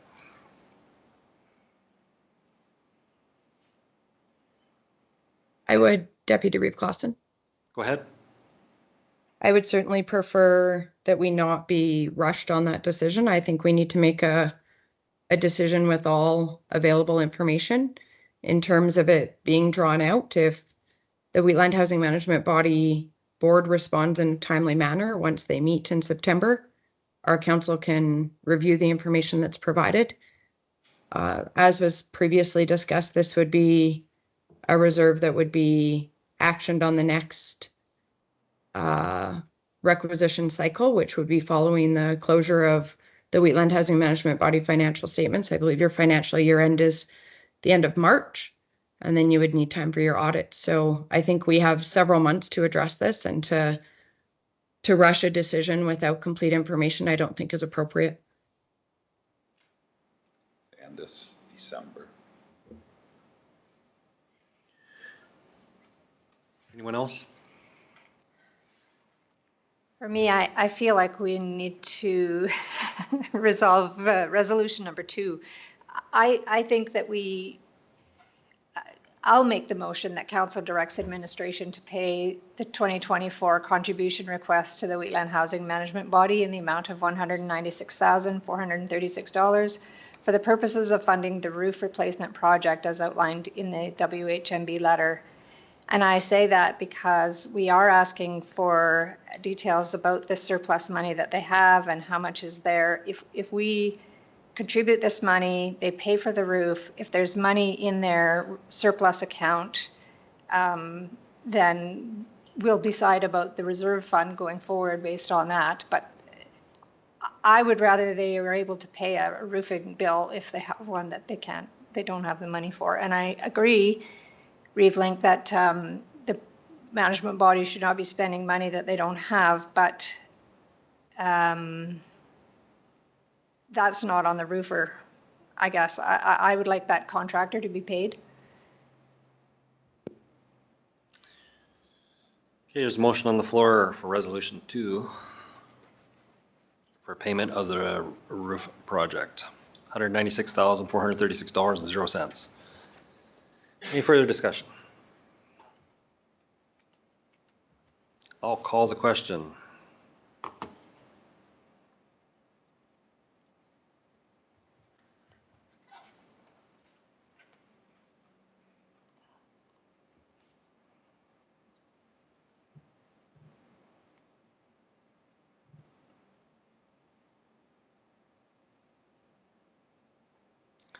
That has failed. Moving on to the next thing in the agenda package, we have a fire service agreement. Fire Services Mutual Aid Agreement between Town of Strathmore and Wheatland County. Welcome, sir. Good afternoon, Council. Michael Borgon here to present the Strathmore Mutual Aid Agreement. So on page 163 of your agenda, I'll just pull it up here.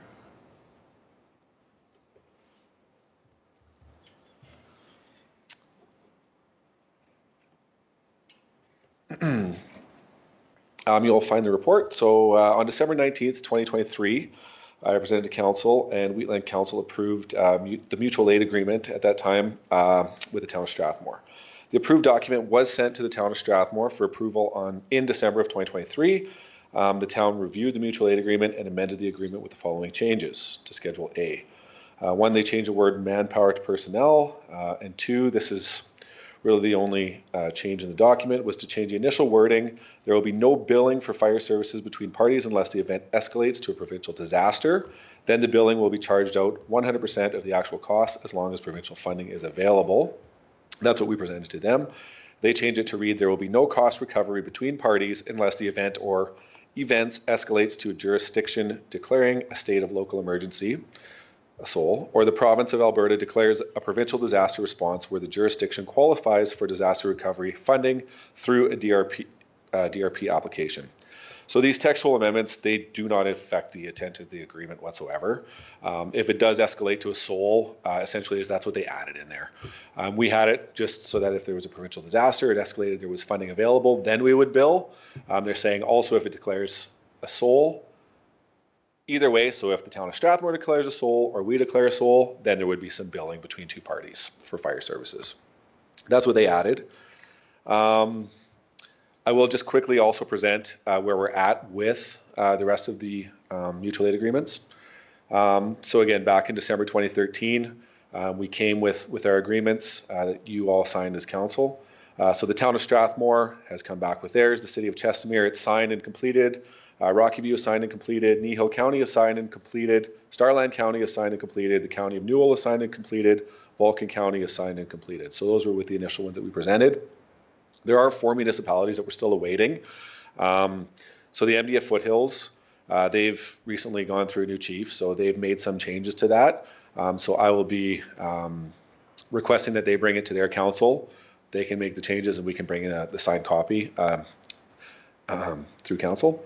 Siksika Nation, that has also been escalated up to their their CAO from what I understand, and they're awaiting, I'll follow the same process there.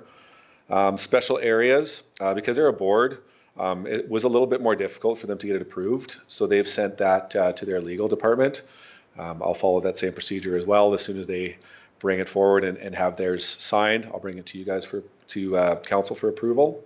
And Drumheller, that was initially a draft. It is still in draft form. We have made some changes with the town of Drumheller and their fire chief. He has the Word document. And I will recommend the following as well, that their fire services brings it to Drumheller, and then I'll bring the final document to council. I'll continue to monitor the 4 municipalities, and as soon as they are completed on their end, I'll bring it for approval through council. That concludes my presentation, and I'm available for any questions. Thank you very much for your presentation. Any questions of administration? I just have one, and it's just on the wording of the SOL thing. And the problem I have is any municipality can do a state of local emergency. They may not get provincial funding after. Right. So if we're committing time and so it's kind of, so basically they're saying they want a bill, so they could probably go to the province to submit that bill. Yeah, so through the chair with that one, it would go back and forth as well. So essentially through fire services, any calls. So right now we go to all of their MVCs in town as well as their fires and vice versa. So that's automatic. There's no billing. If something escalated to the point where we do declare a SOL, at that point, both parties would bill. So if the town of Strathmore had a SOL and we were providing heavy equipment, fire apparatus, whatever the case is, we would bill them. And then obviously we would go through the proper channels and vice versa. Initially, when I presented it, I had no intention of billing unless we were 100% certain. This is what the town responded back to, which is why it's presented now for you guys to see if you're comfortable with that. We have 52 pieces of apparatus that we could potentially bill for. The town has, I think, 5 pieces of apparatus that they would bill us for. As the DEM, I would be monitoring that. If we didn't need their 5 pieces of apparatus, we would be using county equipment. I think the billing would work in our favor, to be honest with you, in this circumstance, which is why I'm a little bit surprised they asked to put it in. But And I have no problem with that. It's just so you create an invoice for something, and then if the provincial funding does not show up, is the municipality still want that invoice paid from each other? Yes. According to this document, yes. I don't like that. Because if the province doesn't, basically they're saying the SOL was not warranted. If they're not funding it, then it could create a problem between municipalities, I could see. Deputy Reeve Clausen. Go ahead. I interpreted it a little bit differently, and perhaps I'm not interpreting it correctly. And I'm actually reading this from the RFD, not from within the actual agreement itself. But Oh, no, I think it's a quote right out of it. So there will be no cost recovery between parties, and then I'll just skip to the end. Sorry, there will be no cost recovery between parties unless the event or events escalates. And it says where it actually qualifies for disaster recovery funding. So I guess question to administration, I interpreted it that there would be no cost recovery unless it actually qualified for that disaster recovery funding, that this clause would not be triggered just by declaring a SOL. That was my interpretation.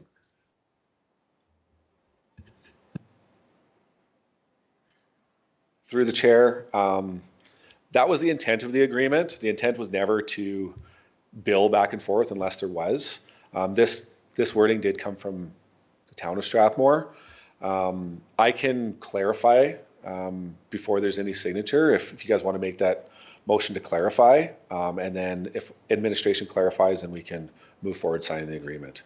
But my intent was never to have any billing unless we knew that there was going to be provincial funding or recovery. Through the chair to council, I read it clearly the or, so that if they just declared a SOL, they could come for financial. And then the other one is at a provincial level, they qualify for disaster recovery. So we could redraft the wording and send it back to Strathmore with our revised wording if the intent is to make it clear if how council wishes to have that, if you're okay with SOL and contributing to the cost, or if you only want it when there's provincial funding available, because then we could redraft and send it back. Deputy Reeve Clausen. Go ahead, Reeve Link. My preference, and maybe before even just redrafting it, if we could maybe even just informally have our administration reach out to the town's administration and just see what their intention was. And I'm glad we're having this conversation, because I think, like in a SOL, for example, if one of our neighbors was declaring a SOL and we had a mutual aid agreement where we weren't charging, that would be the last time kind of in my thoughts where I would want to go towards cost recovery. Because if a municipality, say the town of Strathmore is declaring a SOL, that's clearly a significant event, drawing on a lot of resources and potentially causing a lot of harm both to their taxpayers, but also potentially to municipal infrastructure. And I would not find it very principled for us to be looking to cost recovery in that case versus provision of other services. I genuinely read it as if there was a third party, even though it's still tax dollars through the province, fund that we might be able to access funding through. So I wouldn't mind just getting some more information on it if administration, and the only reason I suggest reaching out admin to admin first is just the process of redrafting the whole agreement, and maybe just to see if we can find out what the intent was. But I wouldn't want our neighbors to have to pay for services if they were in a SOL. Yeah, I'll just leave it at that. Thank you. That's exactly what I was thinking, was that, when the dust settles and they review it and then there was no funding and then we got an invoice sitting out there and they've got an invoice to us, it's like, why would we wouldn't have done that. We just wouldn't have done that. So does that mean we can approve this recommendation based on that, or just leave it? Is there a timeline crunch on this? Through the chair to council, no, we can go back. They know we were bringing it forward, and if we have questions for clarification, we can always bring it back once we clear it. Because if there is wording changes based on the conversation from administration to administration, they may have to revise and take it back to their council as well. So it's best that we go forward first and bring it back at a later date. We can move past this one, deal with it another time. I think it's great discussion. Those little words don't mean much now, but when it hits the fan, so to speak, and later on, and we end up with dealing with it, now's the time to deal with it beforehand. So anyone else, we're okay with that? Seeing that? Okay. Thank you. We'll move on. Do we need to set that as information or just? No. Okay. And administration is going to request just to delete 7.12 and just bring that back to the next council meeting. Okay, so that's done. Okay, so 7.1. 7.12 is off the agenda. Is there any particular reason why, or? We're just kind of chatting through administration and just need a little bit more time to iron out a plan.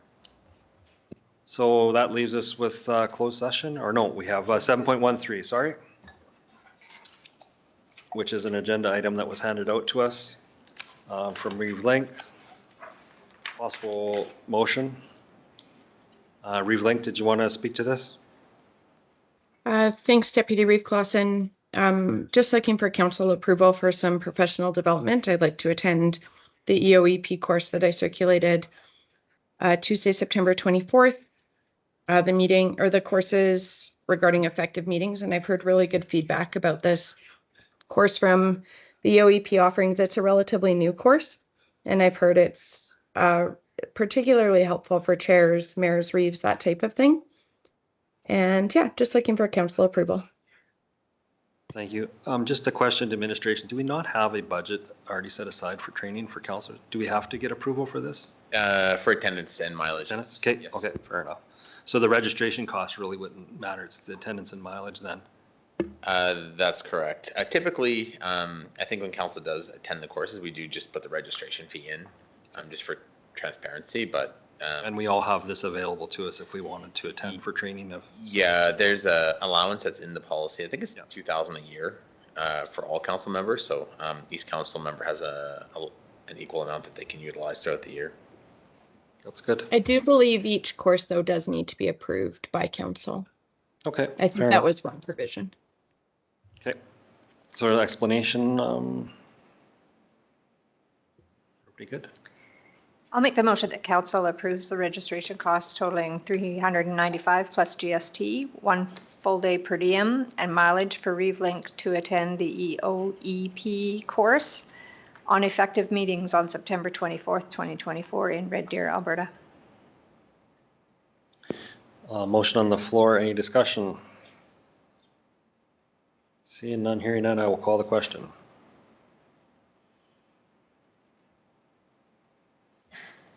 After I get my e-scribe up and running again.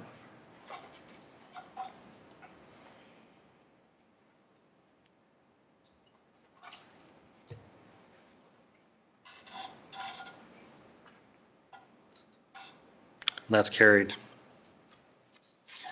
Now we have nothing left but in camera. So do you want to take a break? We'll break for 10 minutes and we'll meet back at 2 and we'll go in camera then. We're resuming council. I'll make the motion to for us to go into in camera as per FOIP section 16, FOIP section 24, FOIP section 25. I will call the question.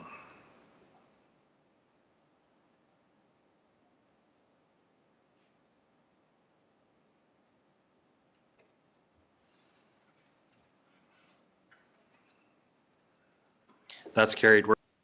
I'll make the motion to come out of closed session at 3:21 p.m. And we're using the voting ray. Any discussion? I'll call the question.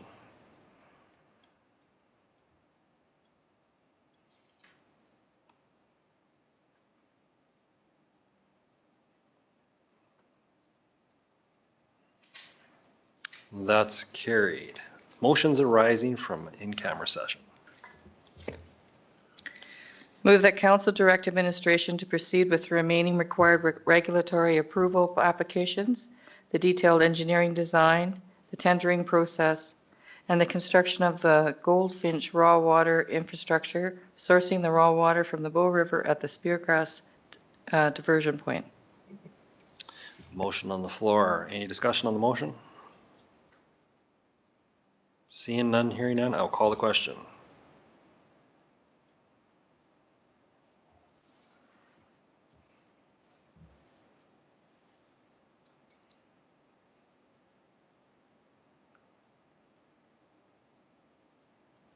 That's carried.